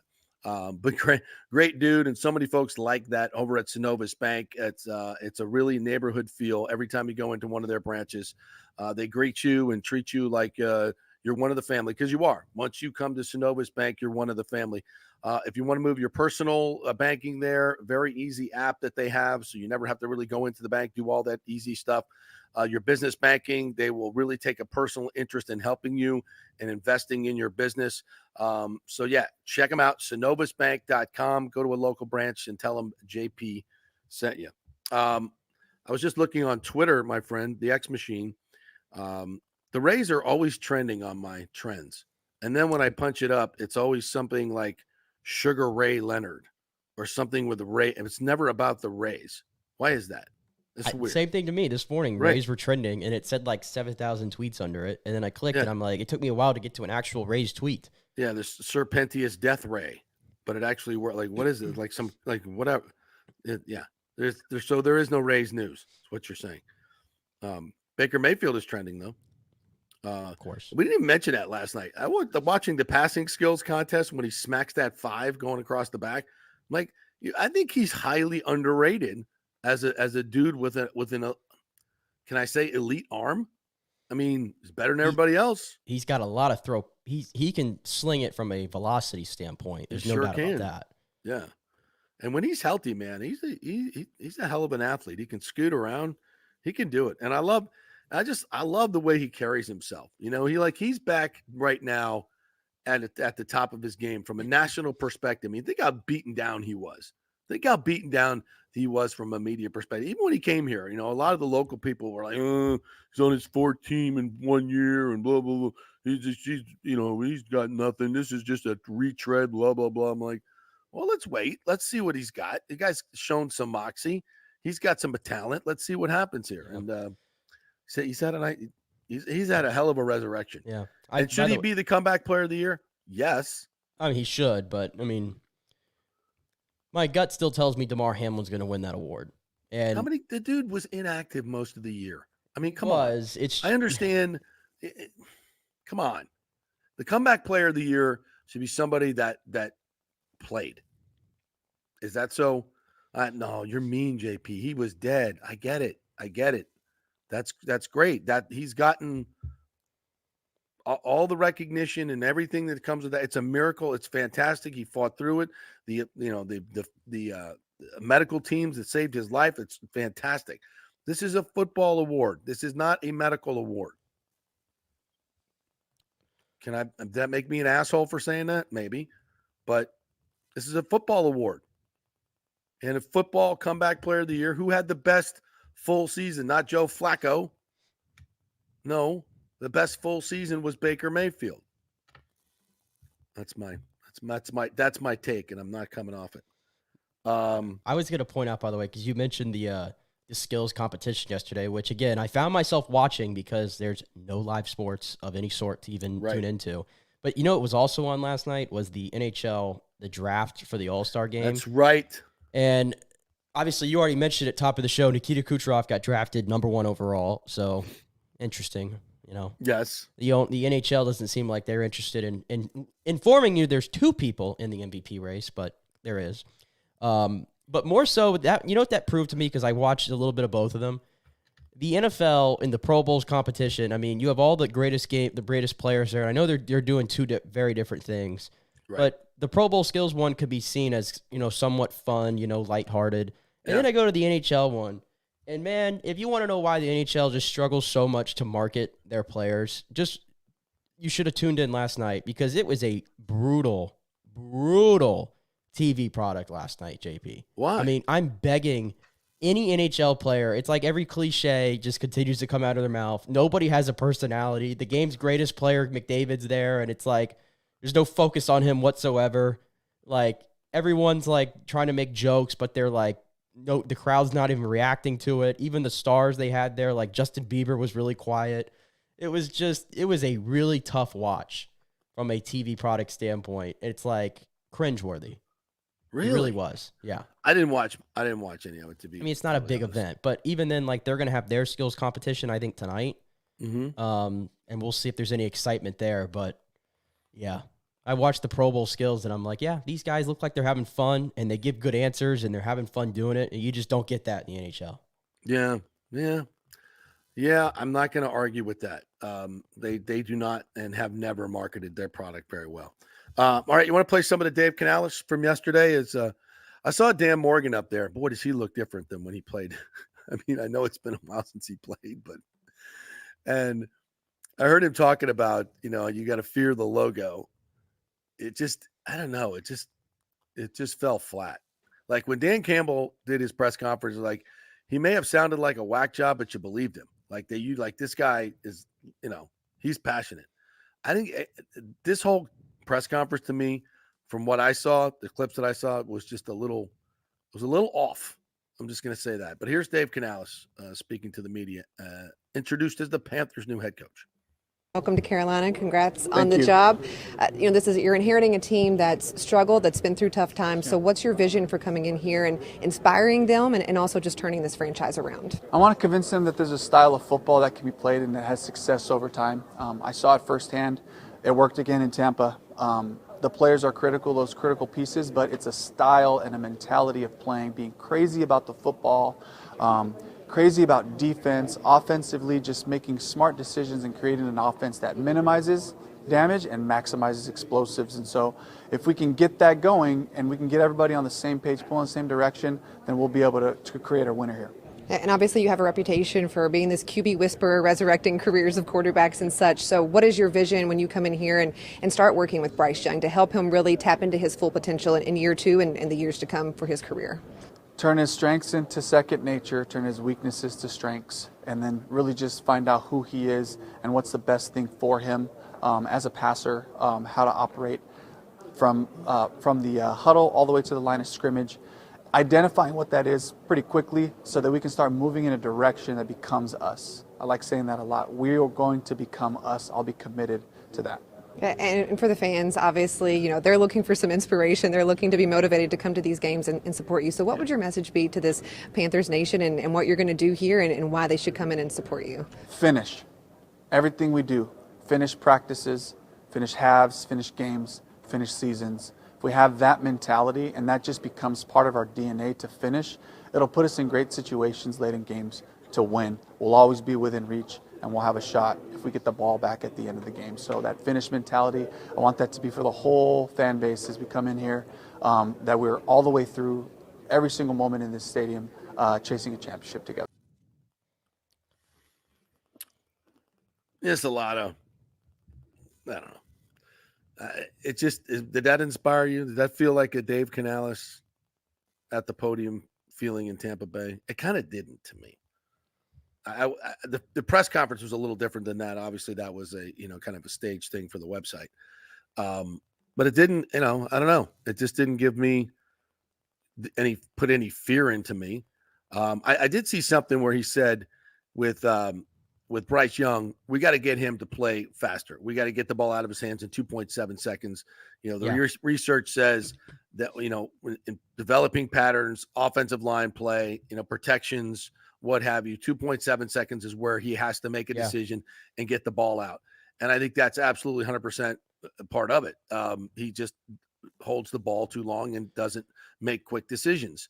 And he's got a passing ability, but I just think the size is such a hindrance on him that it's going to be tough. It's going to be tough. I was going to bring that one up there about the 2.7 second thing, because if I believe Baker, actually, that was one thing he did this year, I think better than he has his entire career, is he got the ball out quicker. And that was a big thing that Dave Canales said he wanted to improve for Baker, was let's get the ball out quicker, let's play faster, smarter reads, things like that. And that was obviously a big reason why Bryce Young failed as a rookie. And Dave Canales understands that. And so I think it starts there. But I don't want to say, do I like his chances of being, because I do think Dave Canales has good head coach qualities. It's just, this is such an uphill battle that he's working with here in Carolina. It really is, because you could say all you want at the podium, but then you look around and you look at the roster and you go, there's not a lot of work there. And there's a lot that's going to have to be done. And no first-round draft pick. No first-round draft pick in a very loaded class. And you have to make it work with Bryce Young. It's as simple as that. And if he doesn't work it out with Bryce Young, then Dave Canales is going to be one and done in the NFL as a head coach. Yeah. And that's a harsh reality, that it is all going to come down to how you can make the smallest quarterback in the NFL work. Good luck. Good luck. Because how many 5'9" quarterbacks have won the world championship, the Super Bowl? Russell Wilson, what is he, like 5'10", 5'11"? But Russell Wilson was like 5'10", 5'11", but he also played bigger, I would argue. He had a bigger body on him. Mm-hmm. Much bigger body. Everybody has their concerns about Tua getting hit and all those things. So it's going to be a tough go for him. I understand why he took the job, but it's going to be a tough go for him. But hey, that's their problem.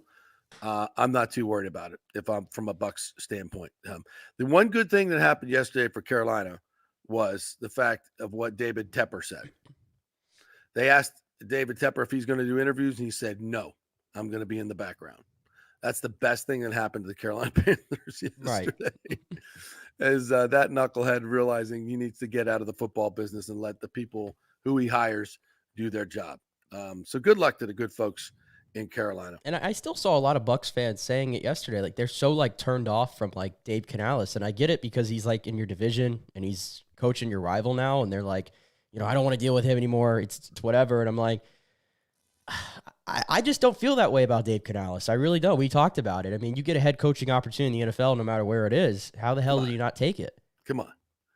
Yeah, and I kind of alluded to this a couple of times, because we never really got into it here in Tampa Bay, and I'm not sure you needed to. But in his book that he wrote, This Marriage, he goes into his porn addiction and infidelity in detail, and it's not something that we really talked about or cared about here in Tampa Bay.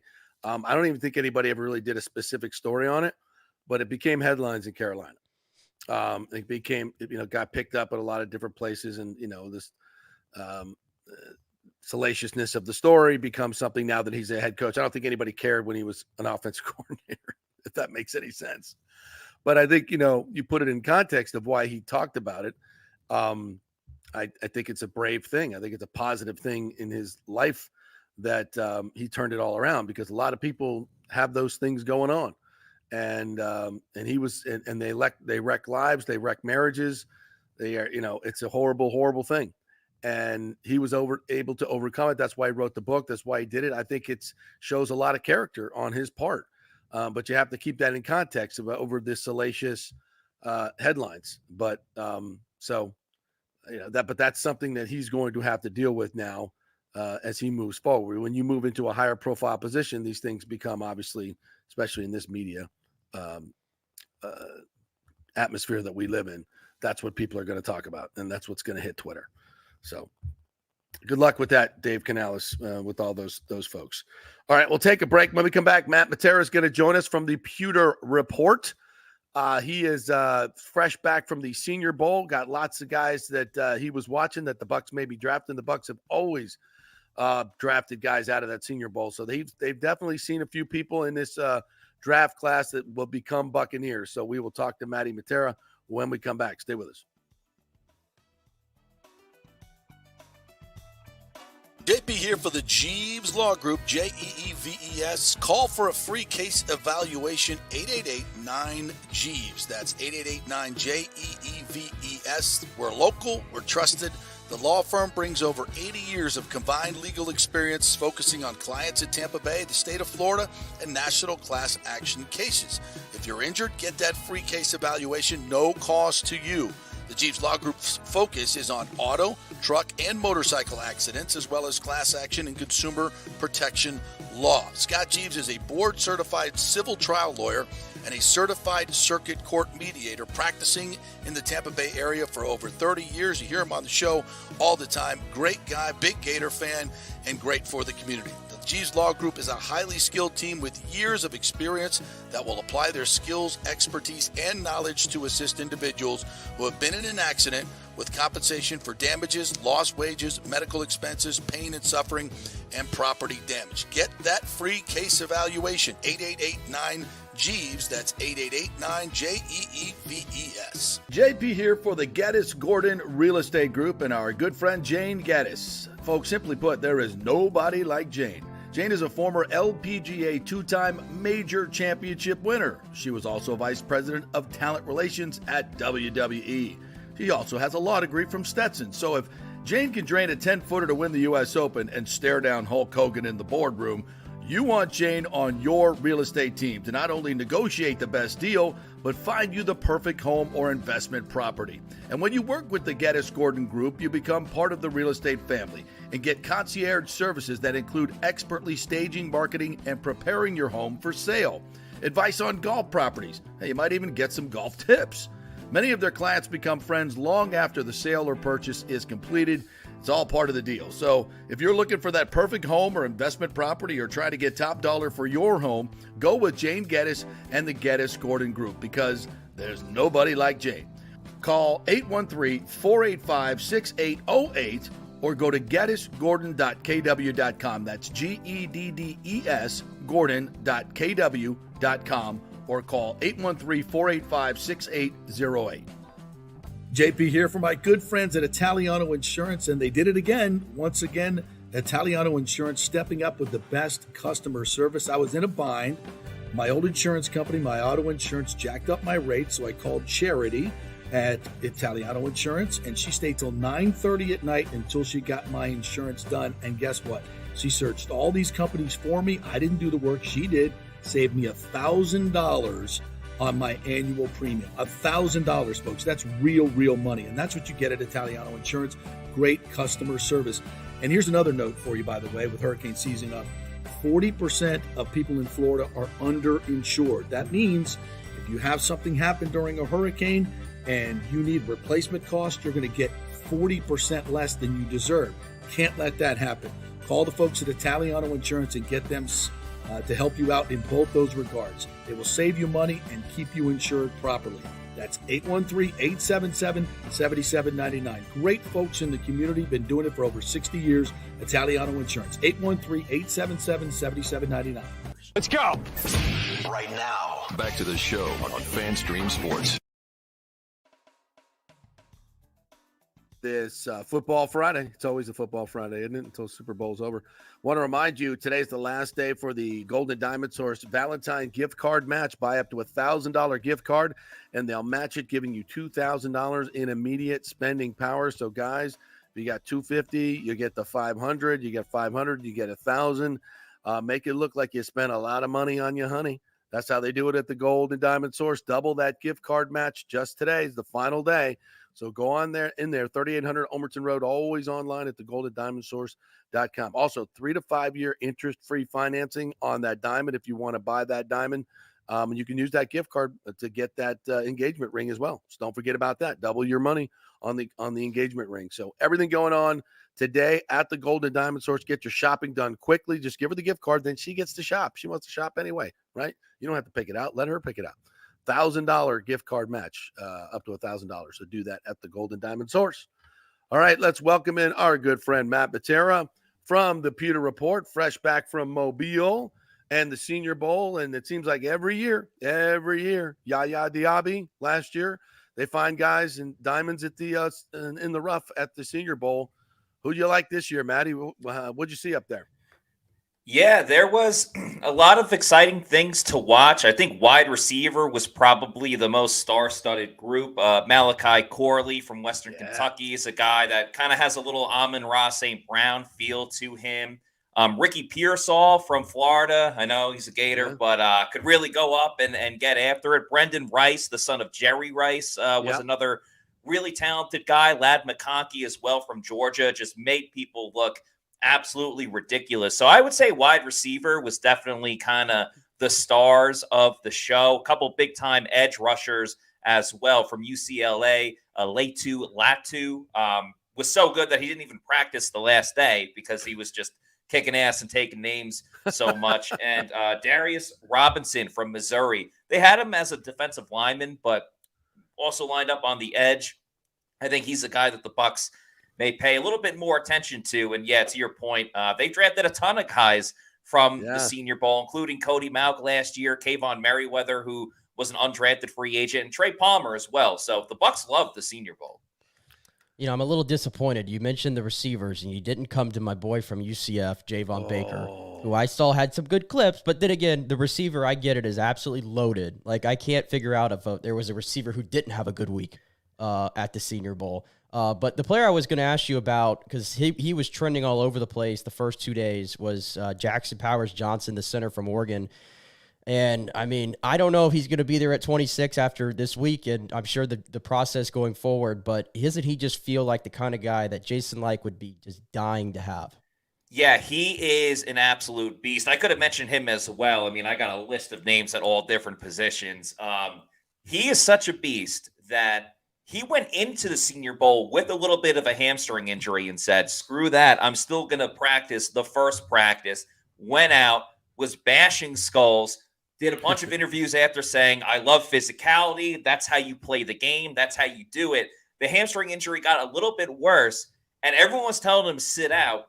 He went and did the one-on-one individual drills and then sat out the rest of the day. But I think even though he had 1.5 practices, let's call it, he definitely rose his stock just by being at the Senior Bowl. And yeah, it's a little interesting because interior offensive linemen for the value don't always go in the first round. Now the Bucs do benefit that they are picking much later in the mid-20s because they got to the second round of the playoffs. I'm in full agreement with you, Nick. I think he would be a fantastic fit as a replacement for Ryan Jensen. I know there's people that want the Panthers to draft him when they have the 33rd pick because they don't have the first overall pick. It'd be really interesting to see. You know, we're still kind of in the early phase of the draft with the combine coming up. You got pro days, interviews, in-house visits, all that fun stuff. So I'm sure he'll bounce up and down the rounds week in and week out. But yeah, he's a super exciting player to watch.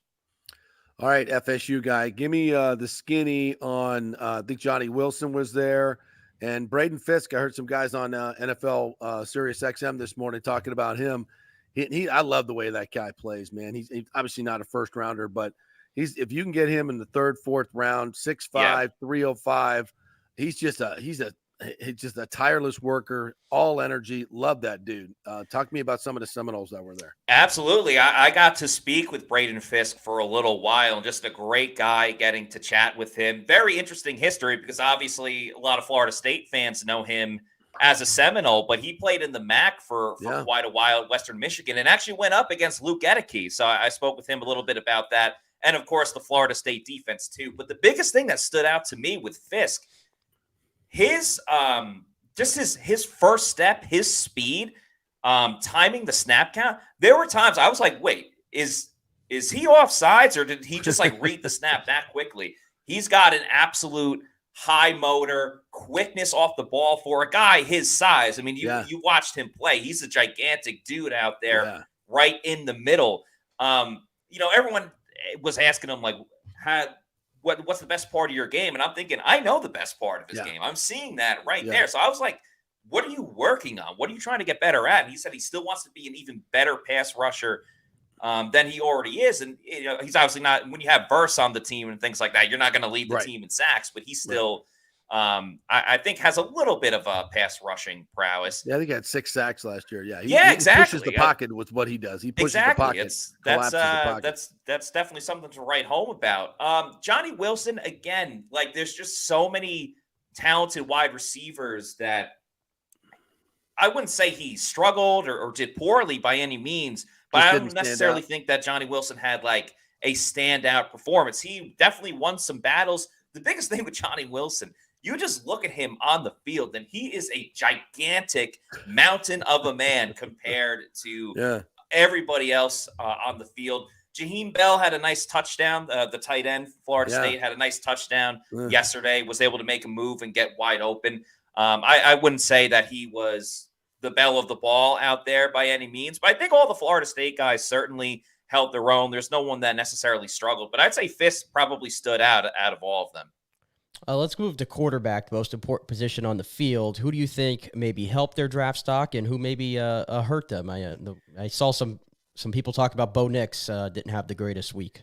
Yeah, I gotta say, overall, just the outlook of the quarterbacks going in, I was super excited. I was like, wow, this is way better than the quarterback class that was at the Senior Bowl last year. I mean, we're talking about Tampa's own Michael Penix Jr. that just played in the national championship game. Obviously, Sam Hartman got a lot of buzz playing at Notre Dame, and Bo Nix, what he did. It's a little bit tough to judge because I think overall, I would say it was inconsistent. It was very up and down, the quarterback play across the board. I would say Sam Hartman was the most consistent. I think Penix probably made the most splash plays, but didn't necessarily do it enough. Hartman had a nice throw to Roman Wilson, the Michigan wide receiver, too. A lot of people were saying Spencer Rattler was like helped himself the most. Now, does that necessarily mean he was the best, or do you look at the guy and say, ooh, I don't really like him as a prospect, but hey, he wasn't as bad as I thought he was? So I would have to give it to Hartman. Probably played the best just because he was so, I guess, the most consistent. Bo Nix was invisible. Like, there was nothing that Bo Nix brought that I was like, wow. Really? Teams have to have him. Yeah, just didn't try to push the ball down the field. Then I get it. Like, there's certain situations in 7-on-7s and 11-on-11s where you got to take the easy route and things like that. But a lot of the other quarterbacks were at least trying to push it down the field. He didn't. Or you would see a frozen rope from Penix, or Michael Pratt from Tulane was a guy that I think a lot of Bucs fans should pay attention to. Nix, I really didn't see much. So that was a little disappointing. And Penix, well, the big question I have is about Sam Hartman. So when he takes off that helmet, is his hair like, how is his hair so perfect? He takes off, like he could play in 4 quarters in 150-degree heat. He takes it off. It's like a freaking shampoo commercial. When we had the media portion, I was like right up front and center. And even I'm thinking to myself, like, damn, he's just as good looking in person as everyone says that he is and as he is on the camera. I don't know what his routine is or how he goes about it, but yeah, I mean, that guy's got all the looks. A shampoo commercial, man. Yeah, and if it doesn't work out in football, he's got a modeling career waiting for him. So if I were him, I would not worry at all. That's the only games my girlfriend watches. Is Sam Hartman playing? Yeah. Watch him take off his helmet. And Penix looked good. Yeah, I would say Penix was average. He got better as the week went on, which I guess is something that you want to see. And you got to remember, Penix had 2 stud wide receivers at Washington, and this is a week where you're just building chemistry with guys that you've never worked with before.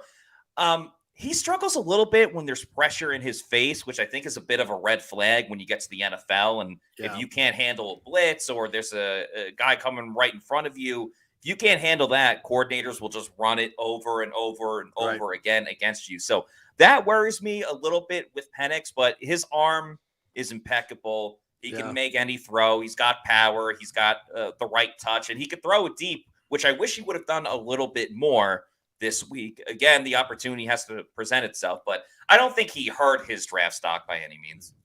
Let's talk about the Bucs here for a little bit because we know the report today that they're zeroing in on Liam Coen as the OC.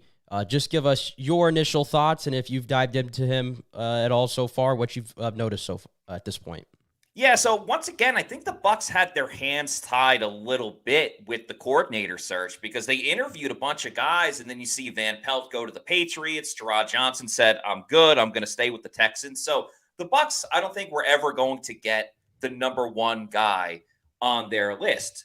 But that presents an opportunity like Dave Canales last season. And now with Liam Coen, the good thing is there is a connection if they want to bring back Baker Mayfield. So Liam Coen, he was the Kentucky Wildcats offensive coordinator last year. He's actually bounced around between the Rams in the NFL and Kentucky in college football since 2018, really. So he does come from that McVay coaching tree, and he also worked with Shane Waldron, who Dave Canales also worked with. So this is good in the sense that Coen has play calling experience, which is something that Dave Canales did not have when he came to Tampa last year.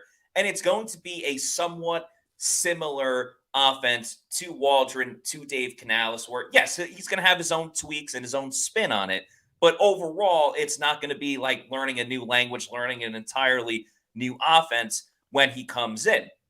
It makes it that much more enticing for Baker Mayfield, especially because Mayfield worked with him with the Rams when he went there in 2022. So given the situation that the Bucs were in, I like the move because you're keeping that continuity that I think Baker is really craving for. And you see Baker talking at the Pro Bowl thing yesterday. He just did a press conference on the field today, and he keeps saying "we" as if he's already back with the Bucs, which I think Bucs fans should be pretty happy about. And the last thing I'll say about it too is because he's got that background coaching in college and coached in the Northeast, like way back. Well, he's been coaching since 2010. So he's been coaching a lot of different guys.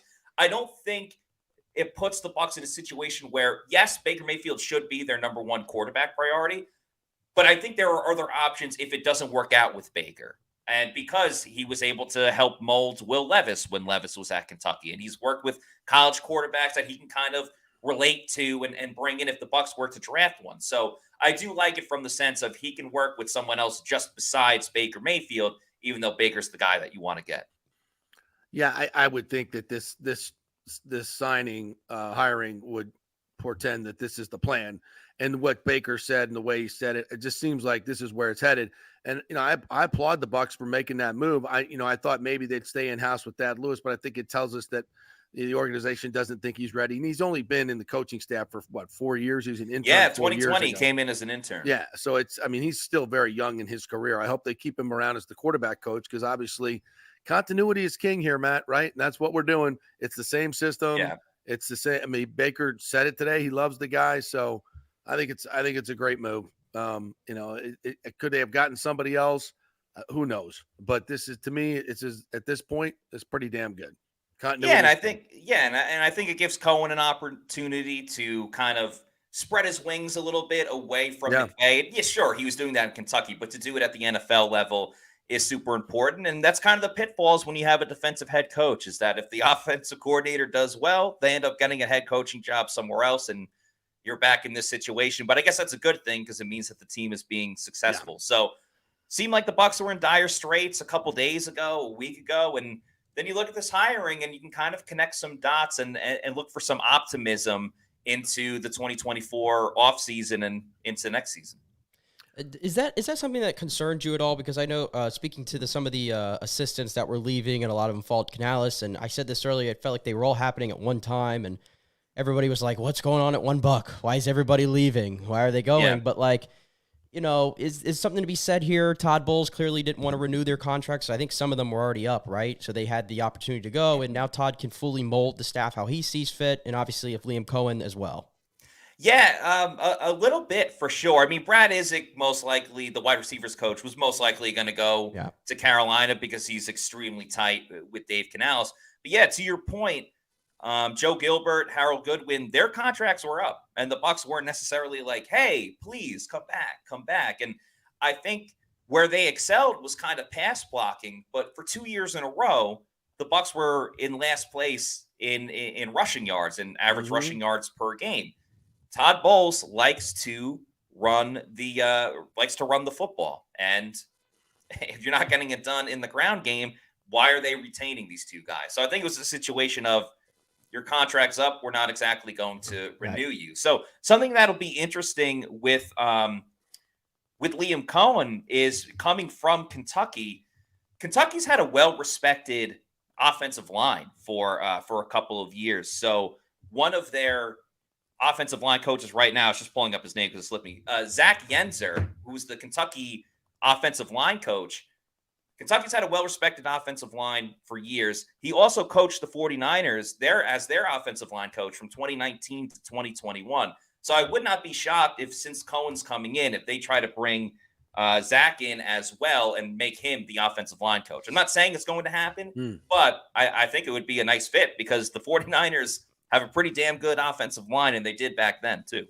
Right, and I was even going to put this up comparing to the Senior Bowl. If you want to go crazy with Kentucky, I mean, it looked like Ray Davis, running back from Kentucky, a lot of success there. And from what I saw, it looked like he was good at the Senior Bowl. I mean, third, fourth round, who knows? He made a fantastic one-handed catch the other day in practice, like just straight down the field, bam, put the hand up, made the catch. So, yeah, I think it'd be very exciting to have him in Tampa Bay, and I think the Bucs need another running back for sure. So that'd be the right fit. Yeah, I was going to ask you about the running backs because there always seem to be some guys at the Senior Bowl that kind of stand out and then become pretty good pros. I think it's something that I love Rachaad White, 1,500 yards from scrimmage, had a great year, but we need that scat back. And it's just that explosive, that Jahmyr Gibbs type that can just, turn and give him 7 to 10 touches a game. And he's just something that the defensive coordinators have always got to have in the back of their mind. Any of those guys you see? Not necessarily a scat back, and I will admit the Senior Bowl and these type of events, it's a little bit tougher for the running backs because there's not as much physicality. There is on the offensive line a little bit, but I don't think you get to see the true abilities of all the running backs besides oh, hey, that guy is a receiving running back. You can do that. A couple guys that did stick out, though, Ray Davis for sure. Rasheen Ali from Marshall, I think could be a day 3 pick, can make some guys miss. Decent speed, things that you like about that. And the Georgia running back, Dejon Edwards, he was a guy, he would start running all the way to the right side and then just cut on a dime and bam, he's on the left side and taking it 30 yards down the field. His change of pace, his ability to switch direction within a second's notice, I think is a really interesting part of his game that I could see fitting with the Bucs. All right, Matty, great stuff, man. Tell everybody what they can get over at the Pewter Report with all your great coverage from the Senior Bowl. Yeah, we have a bunch of Senior Bowl write-ups and coverage from the first 3 days, a couple of interviews with players and their connections to the Buccaneers as well. And in about half an hour, we're going to have an emergency podcast on our YouTube channel breaking down everything with Coen and the new offensive coordinator signing and everything. So make sure you stay tuned to that. That's what you guys do. Absolutely. Great stuff, Matty. Appreciate it, my man. Thank you guys as always. All right. Thank you.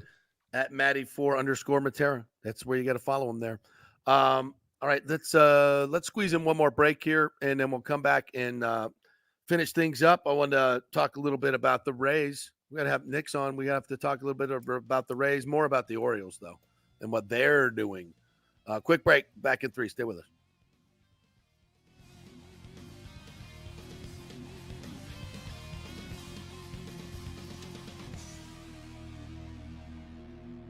JP here for the Geddes Gordon Real Estate Group and our good friend Jane Geddes. Folks, simply put, there is nobody like Jane. Jane is a former LPGA 2-time major championship winner. She was also vice president of talent relations at WWE. She also has a law degree from Stetson. So if Jane can drain a 10-footer to win the U.S. Open and stare down Hulk Hogan in the boardroom, you want Jane on your real estate team to not only negotiate the best deal, but find you the perfect home or investment property. And when you work with the Geddes Gordon Group, you become part of the real estate family and get concierge services that include expertly staging, marketing, and preparing your home for sale. Advice on golf properties. Hey, you might even get some golf tips. Many of their clients become friends long after the sale or purchase is completed. It's all part of the deal. So if you're looking for that perfect home or investment property or trying to get top dollar for your home, go with Jane Geddes and the Geddes Gordon Group because there's nobody like Jane. Call 813-485-6808 or go to GeddesGordon.kw.com. That's GEDDES jgordon.kw.com or call 813-485-6808. All right, this is for all you guys who don't want to go to the gym and do 5,000 crunches. At Bay Area Modern Medical Center, you can get on the new True Body machine where you can reduce fat and tone up your muscle. It's like doing 54,000 crunches in just 15 minutes. Define your body as you see fit. True Body offers personalized muscle stimulation that delivers the equivalent of those 54,000 crunches in just 15 minutes. Just get in touch with them at Bay Area Modern Medical Center, BAMMC.com. Chris Lugo and the team over there will set you up on True Body and get amazing results. Non-invasive with comfortable and little to no pain and zero downtime. You can isolate and target those areas that you want to improve and treat multiple areas simultaneously. It's an amazing machine, so check it out at Bay Area Modern Medical Center, BAMMC.com. Is getting a home equity line a good idea right now with rates so high? Well, I put that question to my good friend Scott Fitzgerald at American Mortgage Services, and he says it all depends on where you're at financially. Many of us with ridiculous inflation have been charging up those credit cards, right? At 29% interest, hoping to catch up, but that ain't happening. Those interest payments are killing you. So yes, a consolidation loan and tapping into that crazy equity in your house is a great idea. That strategy can drop your monthly nut by thousands of dollars and stop wasting money on those interest payments. Fitz, the mortgage guy, has done thousands of loans for the past 25 years in Tampa Bay. Just did one for a former colleague who was a manager for a big bank mortgage division. He knows Scott is an independent broker and can get him a way better deal than at his own big bank. AMS Tampa has way lower overhead and gives you the savings. So if you're worried about fees and closing costs, have the free consultation with Scott and look at the actual numbers. It may shock you what he can do. Be smart. Stay one step ahead. Email Fitz at scott@amstampa.com, scott@amstampa, or call 813-294-7595. Scott Fitzgerald, MLS 386-722. American Mortgage Services, 1000 North Ashley Drive, Suite 1020, Tampa First. Let's go. Right now, back to the show on FanStream Sports. Peterson Show, as we wrap it up here on a Friday. Wanted to get to all of our great commenters, including this one, which I think is the best and smartest, most intelligent comment of the day, Nick, right here by Tyler Durden. So love the show, and Nick, and you are better than most of the shows on local sports radio. Most of the shows, Tyler, most. I'd say all, but I think you're on the right track. Thank you very much, man. We appreciate that. Matt, I said that earlier. Keep it going. Yeah, absolutely. We're going to. I think fans are gonna. Nobody knows what Liam Cohen's gonna bring, but this is just the first step, folks. We're not trying to make him out to be the next Bill Walsh or the next Dave Canales, but we'll be fine. Nathan says, yeah, that the Canales issues will bring a little bit more backlash in the Carolina area. No question about that. This one more from Nathan. Can you imagine what happens when the Bucs improve the O-line this year? Malk puts on man strength. They upgrade the center and left guard positions. Giving Baker time will only help. Yeah, that's the whole thing. That's what's great about this, folks, is when you get continuity, you can build on things. You're not rebuilding. You're not learning a system. You're starting to perfect it, and that's what I really like. All right, what'd you think of Corbin Burns going to the Orioles? For the Orioles, hell, it's a fantastic move. I mean, this is one of the premier pitchers in all of baseball right here, and it's just another sign the Orioles are here to stay. Yeah, they are. If you thought they were ahead of their build last year, maybe they were. They're doubling down on it, and now they got a bona fide ace. It's something that they were really lacking in. Have some nice pitchers, Bradish, guys like that, but Burns is the guy you give the ball to every fifth day, and you just know what you're going to get. He's nails. He's locked down last 4 years, been fantastic. A lot of strikeouts. So, and I don't think the price they gave up was really that big. I really don't for a guy like that. So it just, as a Rays, if you're a Rays fan, I mean, this is obviously, you knew this. This is a team that you're going to have to deal with, and not just now or next year. This is for a long time. Similar to how the success the Rays have had for a long time. The Orioles are getting ready to go on that run. Like, we're not thinking about the Yankees. We're not thinking about the Red Sox, who they're acting like they're the Rays, for crying out loud. They don't want to spend any money. But I like what Toronto's done too, but they've been playoff underachievers as well. So I do think the Rays and the Orioles still are the top two teams in this division. But I got to give Baltimore the edge right now. I think they I don't got think that. there's any question. I mean, if the Rays were fully fit and healthy, and they had a healthy McClanahan and a healthy Rasmussen and a Jeffrey Springs to go along with Eflin and the other guys in Savali, I think differently. But I think for this year, because the Rays are not going to be at full strength, I have the Orioles right now ahead of them. Yeah. I'm looking at trade rumors for Cody Bellinger, where he's at right now. I would love to see the Rays go out and get him, but they're not going to do that. They're not going to get. He's going to get well out of their price range, I guess. The free agency at this point is, I mean, the big names for the most part outside of Bellinger are non-existent. Blake Snell. Yeah, Blake Snell's interesting. He might sign really late because it sounds like he wants a really long-term deal, and it doesn't sound like teams are comfortable giving it to him at this moment. You got to think he's going to be 31, and even though he has the 2 Cy Youngs on his resumes, the other years around that aren't so good. So he might have to settle for a short-term deal, I think, in my opinion there. Burns is going to get $15.6 million this year. That's what they settled with Milwaukee for arbitration.